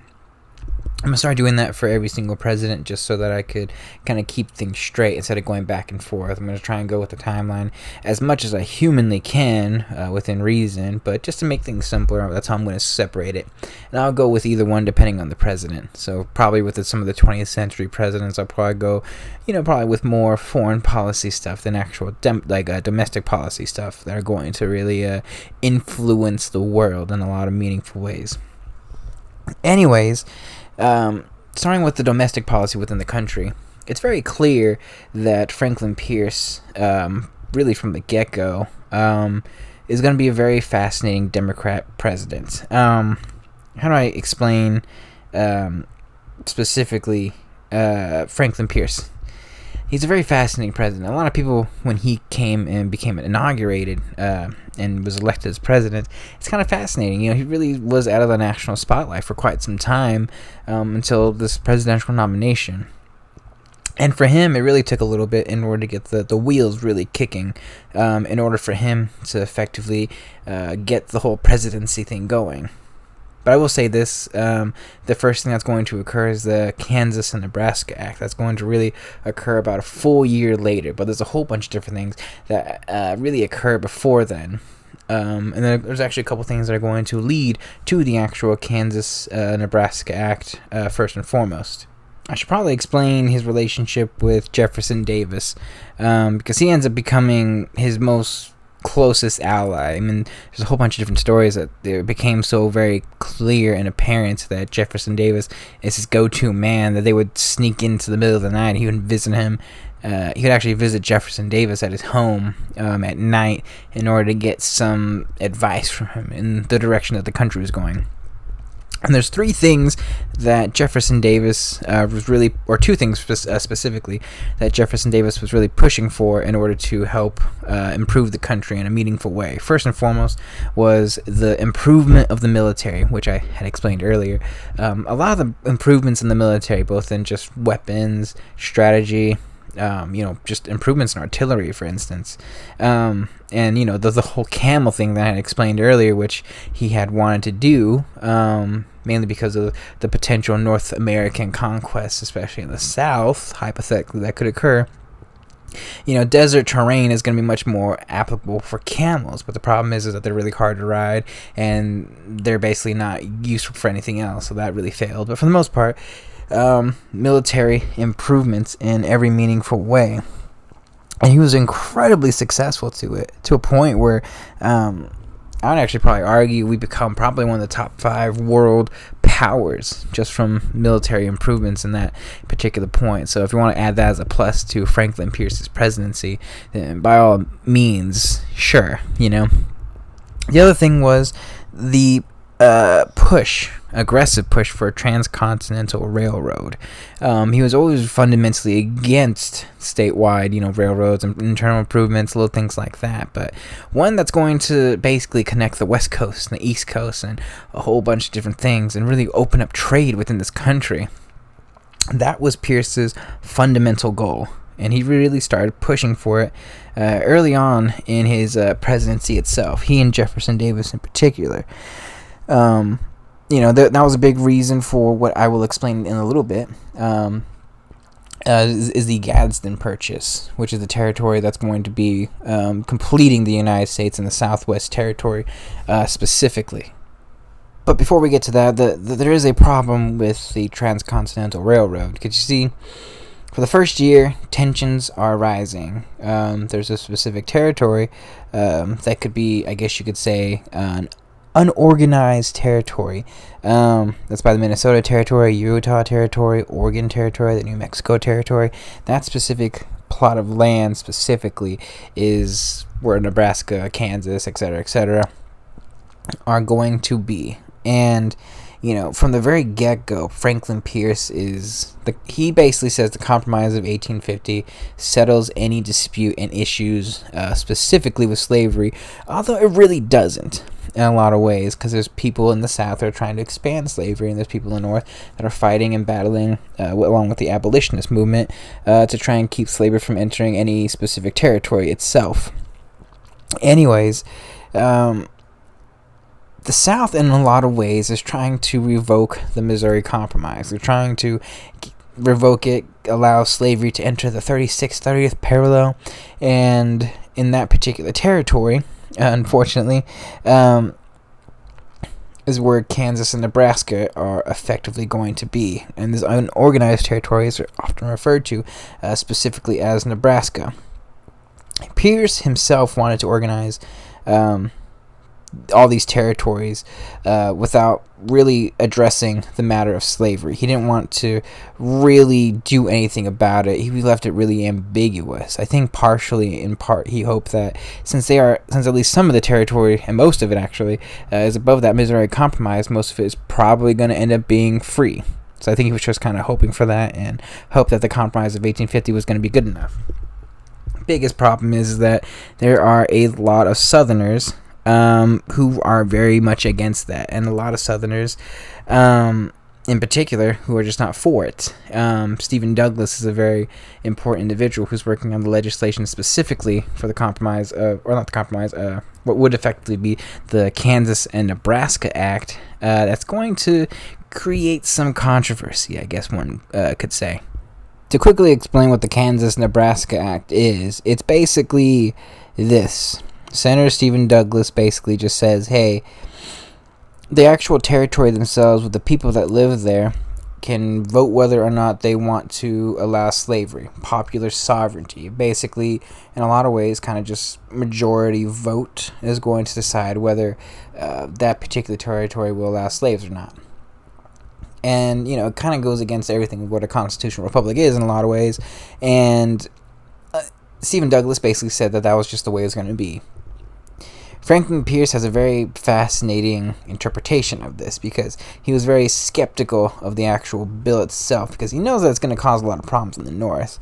But basically, with Stephen Douglas and his Secretary of War, Jefferson Davis, and a whole bunch of Southern senators are basically just in support of this bill 110%. And this is the beginning of what a lot of people will criticize Franklyn Pierce for his aggressive push for party unity and going against even his own fundamental principles, ultimately, in order to just basically keep the Democratic Party together. So when the Kansas-Nebraska Act actually hits his table, he signs it off immediately and basically ends up, in a lot of ways, forcing himself to support the bill. I don't think he actually really supported any of this, and I think he just did it against his better judgment. And I think he hoped for the best in people, but the problem is people are people. And ultimately, just to explain very briefly, the Kansas and Nebraska Act basically just allowed a whole bunch of people who were going to be in the territory to vote within the actual territory itself. So the reaction of what that act did ultimately allowed and forced a whole bunch of Southerners who were basically like, well, fuck, let's get slavery into that territory, you know what I'm saying? And a whole bunch of Southerners moved to the actual unorganized territory, and vice versa. Abolitionists in the North were basically going down in that particular territory as well. And notably, a whole bunch of different things start happening. People start voting, intentions start rising, people start fighting each other, and I guess you could say John Brown's going to go there and start a whole bunch of ruckuses. But for the most part, a whole bunch of different groups are going to basically come up with one another. They're going to come to blows, and a whole bunch of violence is going to occur within the actual Kansas territory, I guess now you could say. Pro-slavery border ruffians, I guess was what they would call, and free staters are basically just fighting one another left and right. Non-slave owners versus slave owners. And it results in what will be known today in modern history as Bleeding Kansas massacres. People basically ransacking various different towns, violence, and a whole bunch of different people that are going to end up losing their lives during this particular conflict. What other people won't tell you about, though, when you talk about the Bleeding Kansas and the whole Kansas Act, is that when the actual final votes were totaled up, Kansas actually ended up becoming a slave territory, thanks in large part to a whole bunch of different people and their illegal votes. But effectively, it still caused a whole bunch of ruckuses. The two state governments were very created, and Pierce unfortunately ended up supporting the very pro-slavery group, since he was like, they won, to the dismay of a whole bunch of different people. And the political divisiveness just continued and expedited what would become Bleeding Kansas. And a lot of people say Bleeding Kansas is the precursor to the Civil War. And it only worsened with the arrival from New York himself, John Brown. And the John Brown, whatever you want to call it, I don't know. But John Brown himself comes in as his abolitionist, and his sons come. And they specifically kill very, very, very pro-slavery men, 5 of them, and grossly mutilated them. And this only made things worse between the border ruffians and the Jayhawks, I believe they were actually called. I might have gotten that wrong initially, but Jayhawks. And, this didn't just appear in just Kansas. It appeared in a whole bunch of different places all along the country. Notably, this escaped slave, Anthony Burns, in Boston. It actually had occurred, in which case they were trying to do the whole Fugitive Slave Act, but effectively the Boston mob attempted to rescue the fugitive slave Anthony Burns from a courthouse. He was returned to his master, unfortunately, but at the cost of basically a lot of people, and ultimately took the entirety of the United States Army, Marines, and about 22 different companies of state militias in order to actually accomplish it. And from that point on, the northern states no longer did anything in terms of, like, it's basically like if the southern states aren't going to acquiesce or follow the whole Missouri Compromise thing, then fuck it, we're not going to do, the Fugitive Slave Act anymore. So basically the Compromise of 1850 and the Missouri Compromise in general were all null and void from this point on.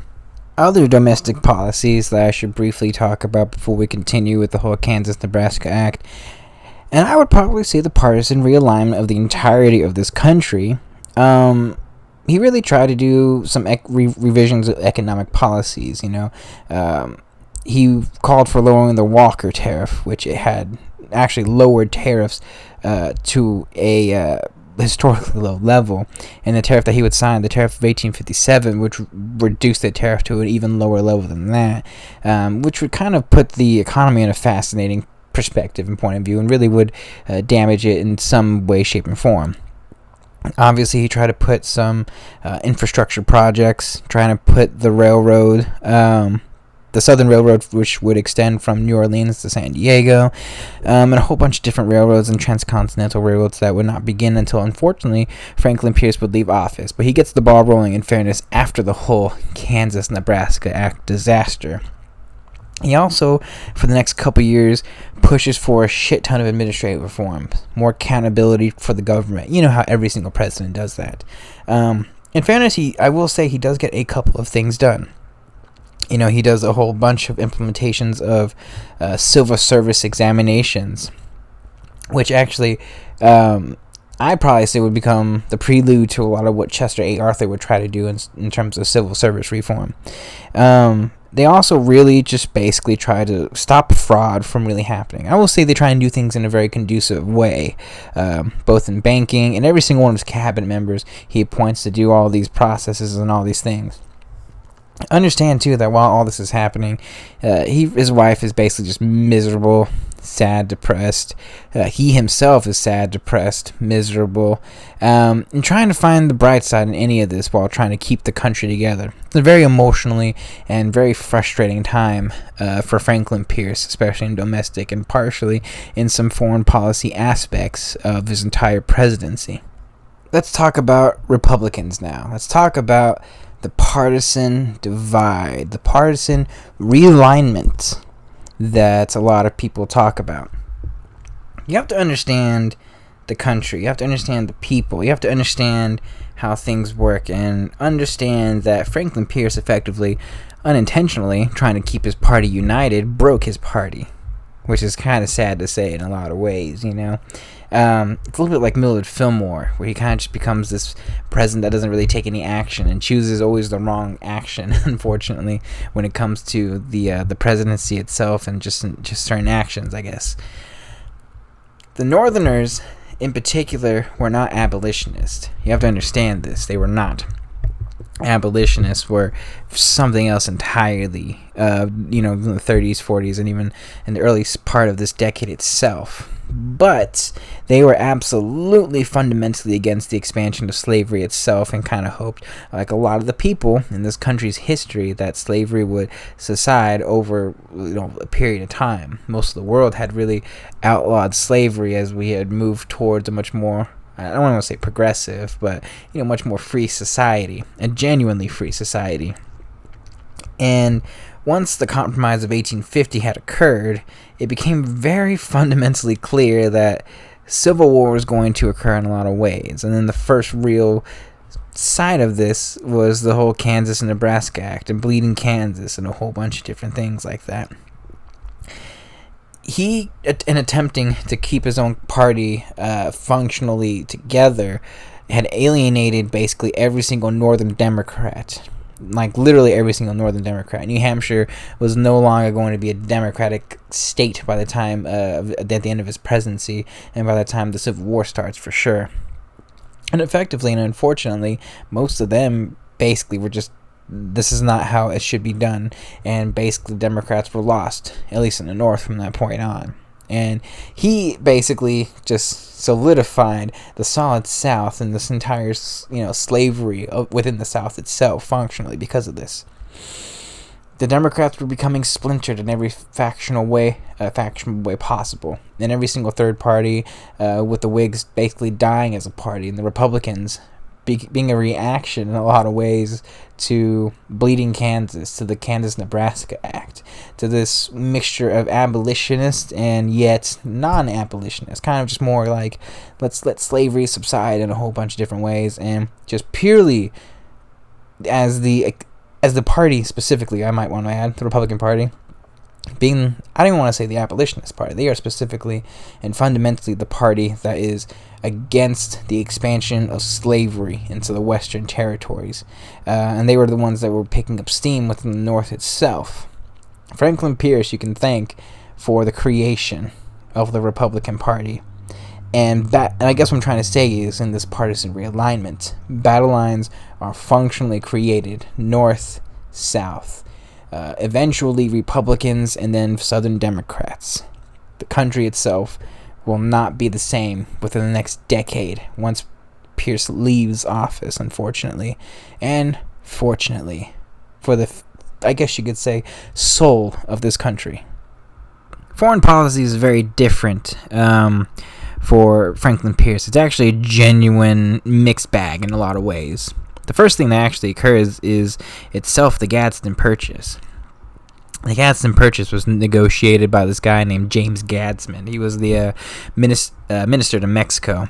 Cost about $15 million and acquired about 30,000 miles of new territory that would effectively complete modern Arizona and New Mexico and the final boundaries of the United States. Excuse me. And it specifically finalized the piece of land that will effectively hit the Pacific Ocean. It was mainly bought for the Transcontinental Railroad. Sorry, I can't think properly right now. And a whole bunch of different people had a whole bunch of different problems with it because at that particular point in time, the New Mexico Territory, I believe it was called, had issues with it because it's just more land for potential slave territory, and there's a whole bunch of different complications for it.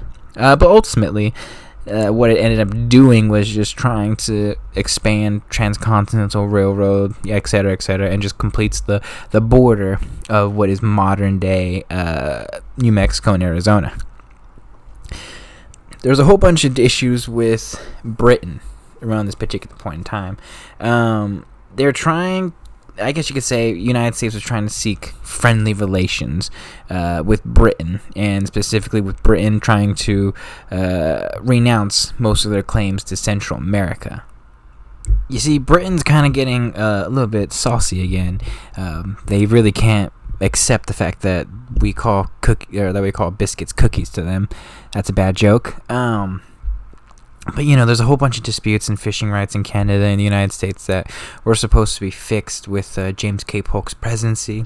And, there's a whole bunch of different things that are happening. Britain's in a bit of a bind, I guess you could say. Crimean War is occurring, and the United States is trying to, I guess you could say, maneuver to, I guess, have Great Britain, who is trying to influence Central America and just the entire South American continent in a lot of ways, to basically say, hey, back the fuck off. You're not going to do anything while war is occurring. And Great Britain's kind of going all over the place because they're trying to do their Crimean War stuff, and basically an incident occurs. It's known as the incident at Greytown. Specifically, they had basically, how do I put it? England had allegedly killed and murdered an American employee, and a whole bunch of issues go around with it. I haven't fundamentally looked into the specific incident itself, but by all accounts, an American employee was murdered by specifically British protected port of Greytown and the people there. And Pierce had ordered the USS Cyan to just completely obliterate and destroy Greytown. And a whole bunch of, problems ensue. Obviously, the war might break out again between these two countries. But George M. Dallas himself basically concludes a treaty with Britain, and Great Britain's like, okay, we'll back the fuck off. Don't fuck with us. We're doing a whole bunch of different shit right now, so we're not trying to, make tensions much more aggressive than they're supposed to be. So tensions really become much calmer, and they would be calm for really, the next decade or so, in a lot of ways, at least until the upbringing of the Civil War itself. I would probably say three more things of note in order to just conclude with some foreign policy issues that Franklyn Pierce, at least the big stuff that he would effectively end up dealing with. First and foremost would be the Treaty of Kanagawa. Japan has been closed off for at least 3 centuries from the Western world for the most part. And Commodore Matthew Perry comes with, like fucking 5 different warships to open, wink wink, trade to this hermit kingdom in Japan. And long story short, after some force, I guess you could say, and some strong negotiations, Japan opens up trade to the United States of America. And they trade some schematics for a steam locomotive, and Japan sends several hundred bags of rice, and trade really begins opening up within the Pacific itself for the United States, Japan, China, the land of Siam, etc., etc. And United States is opened up limited trade with Japan. I think that's just great. Number 2, I'd probably point out too, was the poor state of the Navy. They had inefficient forces, and Franklyn Pierce is really going to try to appropriate some of the federal budget and the War Department and really increase it to upgrade the Navy. No more of these poor wooden boats. Let's go to ironclad, fam. And really put a lot of the money, fortunately, into improving the Army itself, while trying to transition the Navy to actual steam power Navy and steamboats and all that, and really won congressional authority to create a whole bunch of new warships, which I think is really positive of note.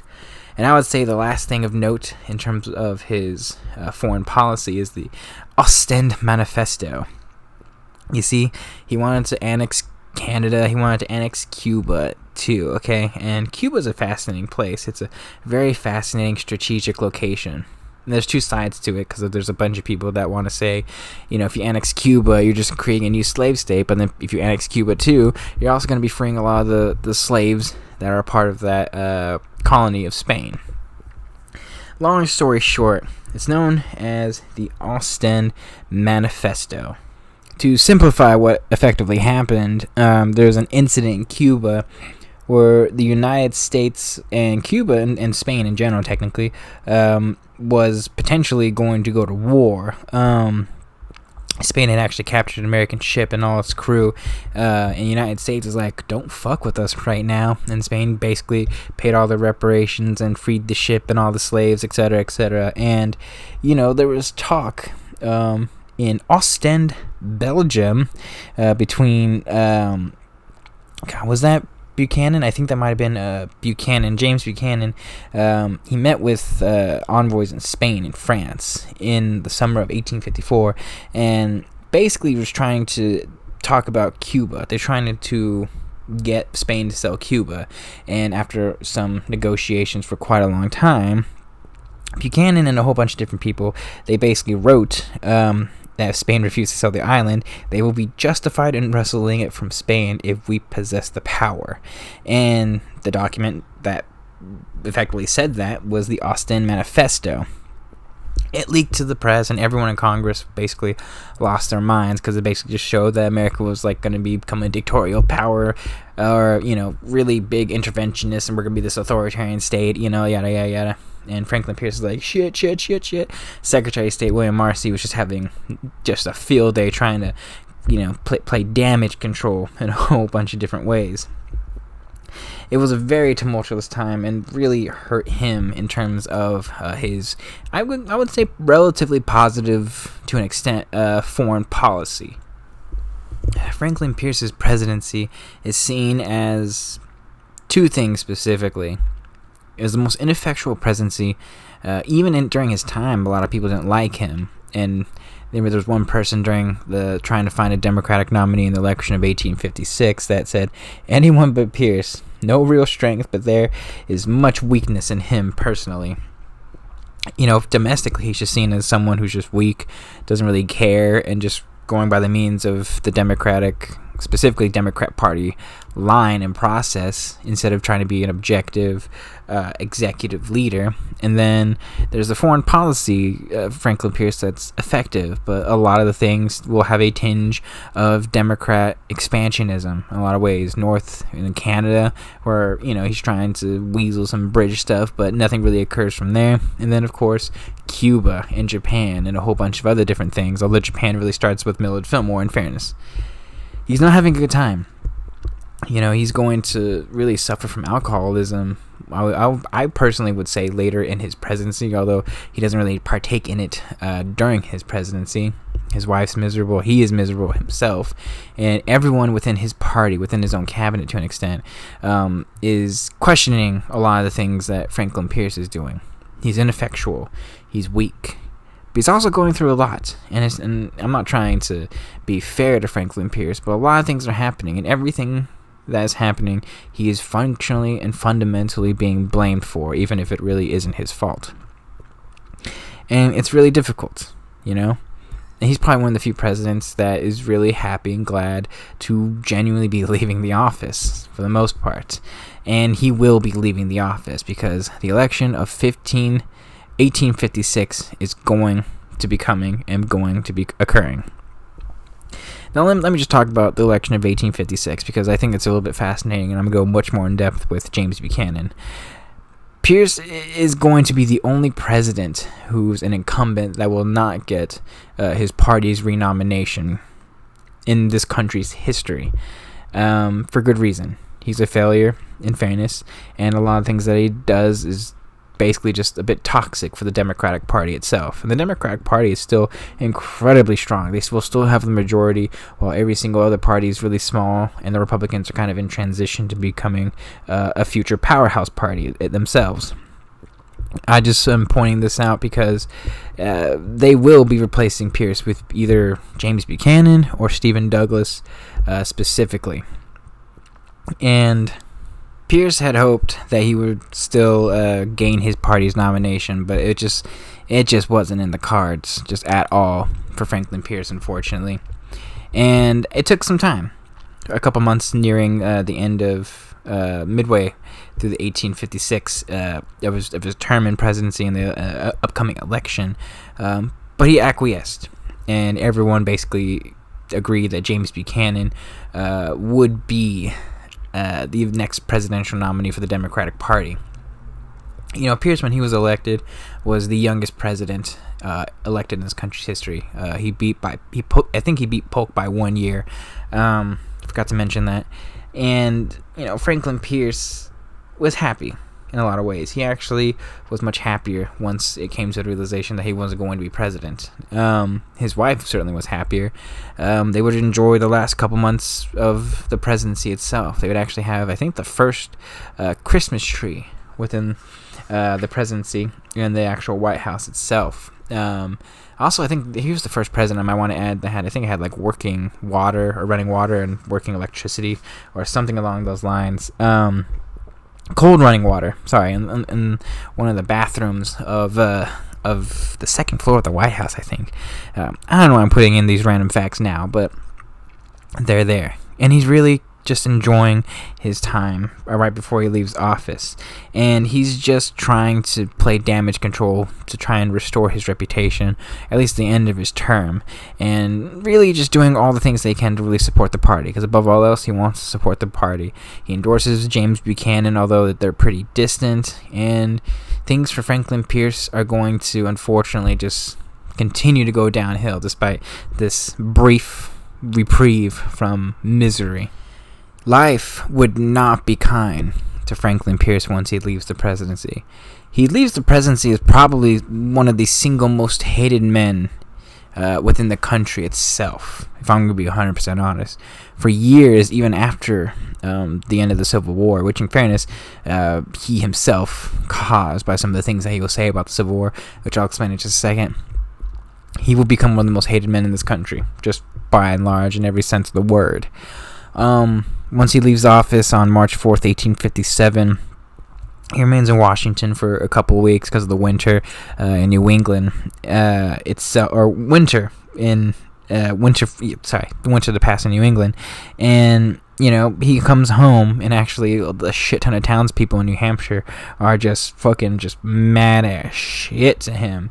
And they're basically picketing him and rioting him, and it's just not good. He has no support whatsoever in any sense of the word. Unfortunately for him, he's going to have the ability to travel. He and Jane are... Their relationship is obviously still strained, but it's been much better than at the point when their son died. I'm not saying she forgave him by any stretch of the imagination, because she still believes that their son's death was caused by him becoming president and him pushing to become president. But by and large, it's... What can you do? You're married, and it's very difficult, but you're going to support your spouse no matter what. They travel the world, and specifically they go to the island of Madeira, and then travel all parts of Europe and the Bahamas. They go to Rome. He visits his buddy Nathaniel Hawthorne, and they spend basically as much time as they possibly can with one another, knowing that basically Franklyn Pierce is really just retired. Franklyn Pierce never lost sight of politics, though. He's always very conscientious of what's happening, basically during America while he's traveling the world. James Buchanan's presidency, and then eventually Abraham Lincoln, and then the Civil War, obviously. He's going to pay much mind to it. And he kind of had hope that, the trip across the world, etc., would help with his wife's depression. And in fairness, partially because part of his would help alleviate a lot of the troubles, and it did. But once they got home, it just wasn't the same. They came home. They actually lived in Concord for a while, and it was just the memories were too painful for Jane and for Frank, to be quite honest with you. And they ended up really staying there for some time, but she would eventually go back and forth and go visit her relatives more often than not in Andover, leaving Franklin alone, unfortunately, a lot of the time. In a lot of ways, you can also thank Franklyn Pierce for allowing Abraham Lincoln to get elected and for the Republicans to really rise as a political party, more so than just the actual, forming of the Republicans. But, Franklyn Pierce really helps Abraham Lincoln get elected. Because by this point, when he returns, he's espousing a whole bunch of stuff, probably due to him drinking a shit ton. The bottle really came back for Franklyn Pierce around this particular point in time, and he started espousing a whole bunch of different things. Northern abolitionists need to stand down to stop Southern secession, the bloodshed of the war. I don't like Abraham Lincoln, yada, yada, yada. He really does not like Abraham Lincoln. In fact, Pierce publicly blamed Lincoln for the war. And his outspoken criticism of the president will cost a lot of friendships. And for Franklyn Pierce, he doesn't really care at this particular point in time. It is what it is. He's a miserable man, unfortunately. But ultimately, him criticizing everything that's happening, the Democrats basically were kind of forced, unfortunately, to support Franklyn Pierce and really call him a man of integrity and honor. And I think it was actually during the debates between Abraham Lincoln and Stephen Douglas, he had actually said Franklyn Pierce is a man of integrity and honor. And ironically, at this particular point in time, again, Franklyn Pierce really putting his name out there again. He was actually run again as a compromise candidate that could unite the fractured party, since he was the only one that was going to attract Southern support specifically, and that was the big one. Franklyn Pierce, despite his negative popularity in the North, definitely, he was a very popular person in the South. But Franklyn Pierce said no. He just wasn't going to do it, and he just didn't want to do it, and it was just a lot on him and his family, and especially since Jane's depression was still very, very strong, and his depression was very strong. He was only going to put the country down in a downward path, and I think he realized what was going to happen. That being said, he was always going to put his hand in the ring to, give his opinion out there as a bit of a drunkard, unfortunately, at this particular point in time. He backed Breckinridge specifically as the potential guy who was going to unite the Democratic Party, but ultimately Lincoln would win and the Democrats would lose, and the Civil War would really start during this particular point in time.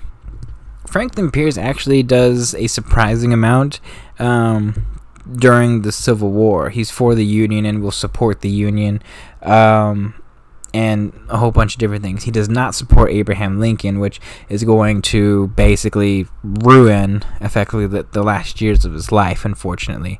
There's a couple things that he does, but I'm just going to specifically say that, he's going to be hated for the most part. He supports the Union, but does not support Abraham Lincoln.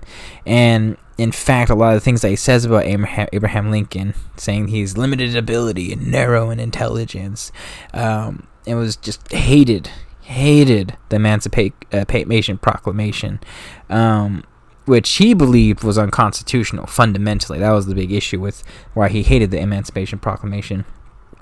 And he ultimately ended up just basically condemning the Lincoln administration numerous times. When Abraham Lincoln died, a mob basically just pounced on him around Pierce's home, which really just, almost killed him for the most part. But Franklyn Pierce, now a much older lawyer, using his oratory skills, kept his house in one piece, and he gave an urging speech to please just leave me alone. I'll shut the fuck up. And ultimately they left, but that was basically going to be finally the last little bit of prominence that Franklyn Pierce was going to be basically during the last couple years of his life.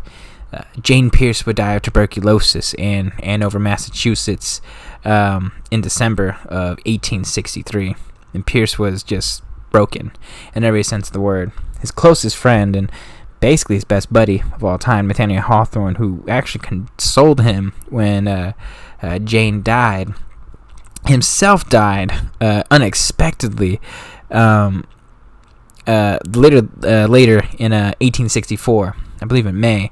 He actually had dedicated his final book to Pierce. Pierce was a broken man. He was angry. He was sad. He was a whole bunch of different emotions.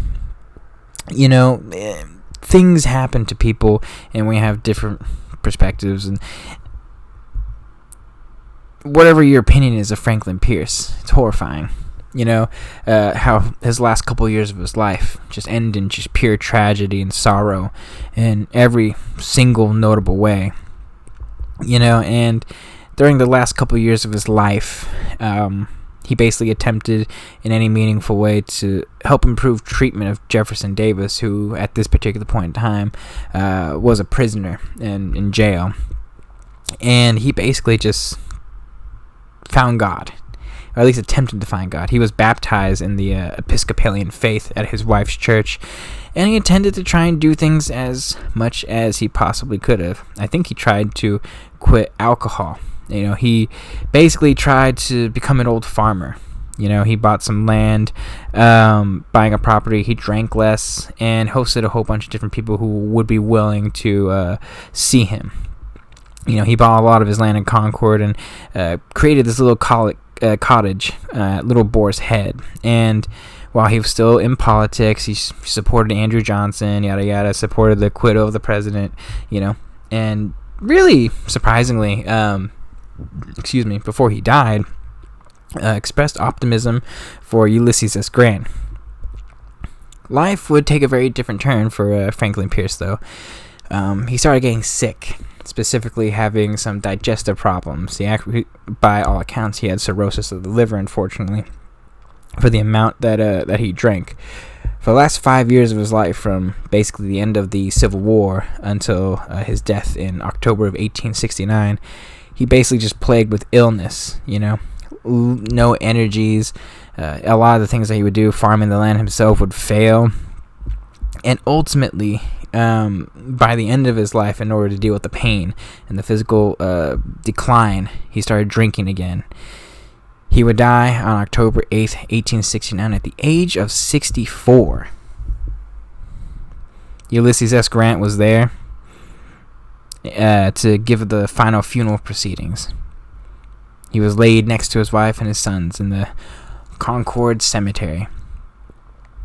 His last will, I might want to add, bequeaths a whole bunch of different paintings, swords, etc., his estate, which he sold, which I think was bought and basically made into a national place, I guess you could say. You should watch it on the whole presidential meeting thing on C-SPAN. It's really interesting.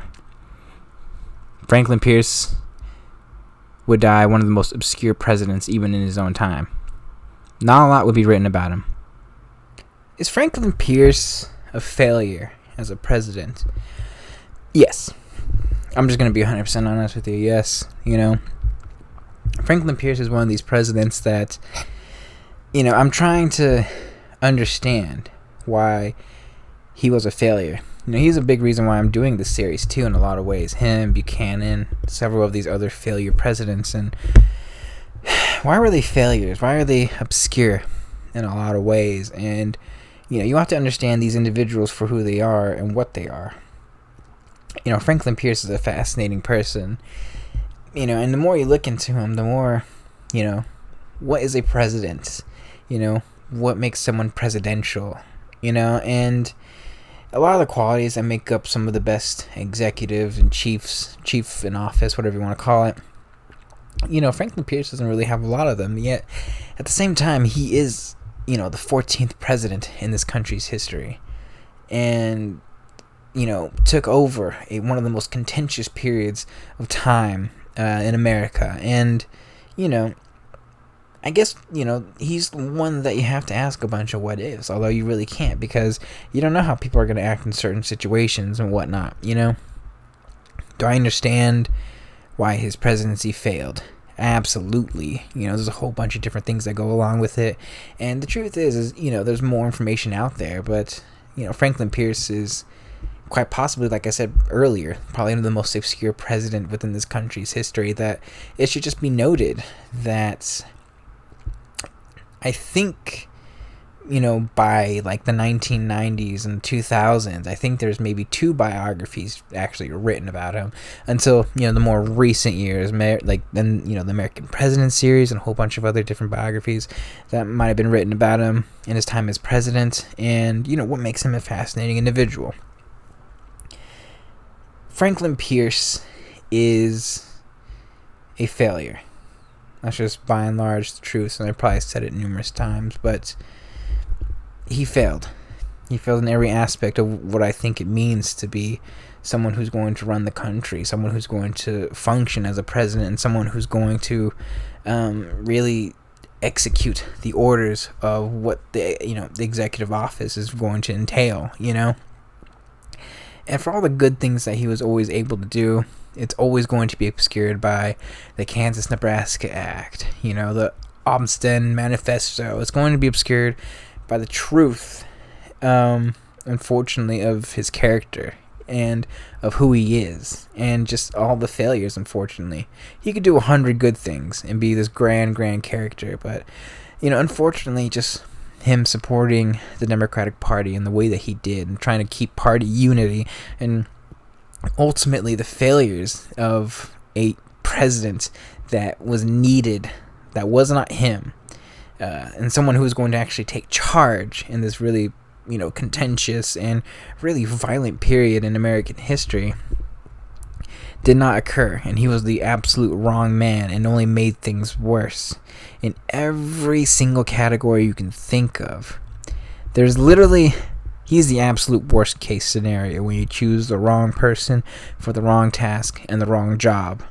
I will say that I have a functional empathy and sympathy for Franklyn Pierce that, I think needs to be explained. I think out of every single president I've done so far, I think I have the most empathy and sympathy for.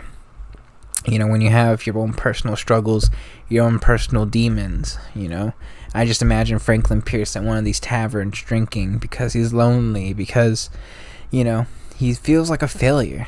He chose to do some things in his life that started at a really young age and really doesn't know how to adjust and adapt in, as he grows older within society.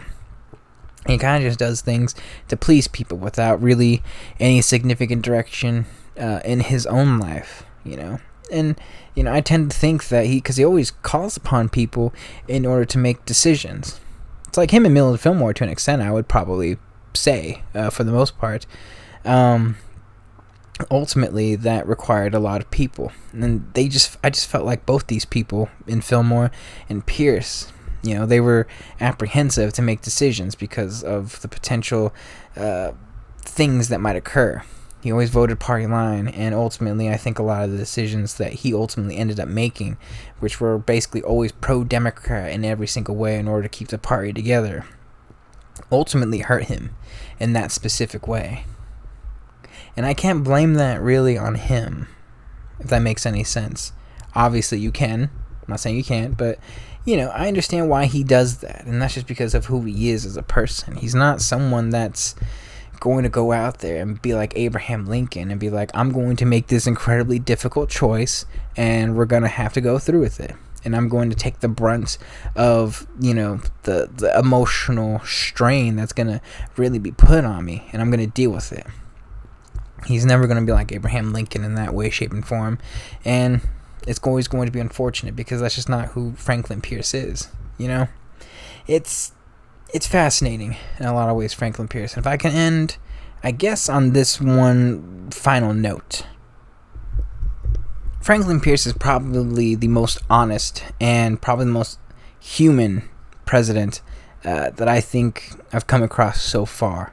There's others that I'll probably change my mind about in terms of humanity and et cetera, But Franklyn Pierce was a human being. He failed in terms of just staying away from the vices that we know can corrupt you, especially around that time. And, he suffered from problems that most people will suffer: depression, anxiety, and despite all the things that he would be, he was always going to be this person, this individual who was not going to be capable of, being president. He was honest. He was very tenacious in a lot of the things that he looked at. But the truth is that the amalgamation as the person of Franklyn Pierce wasn't never, I don't think, going to be a good president. He was never going to be like Abraham Lincoln.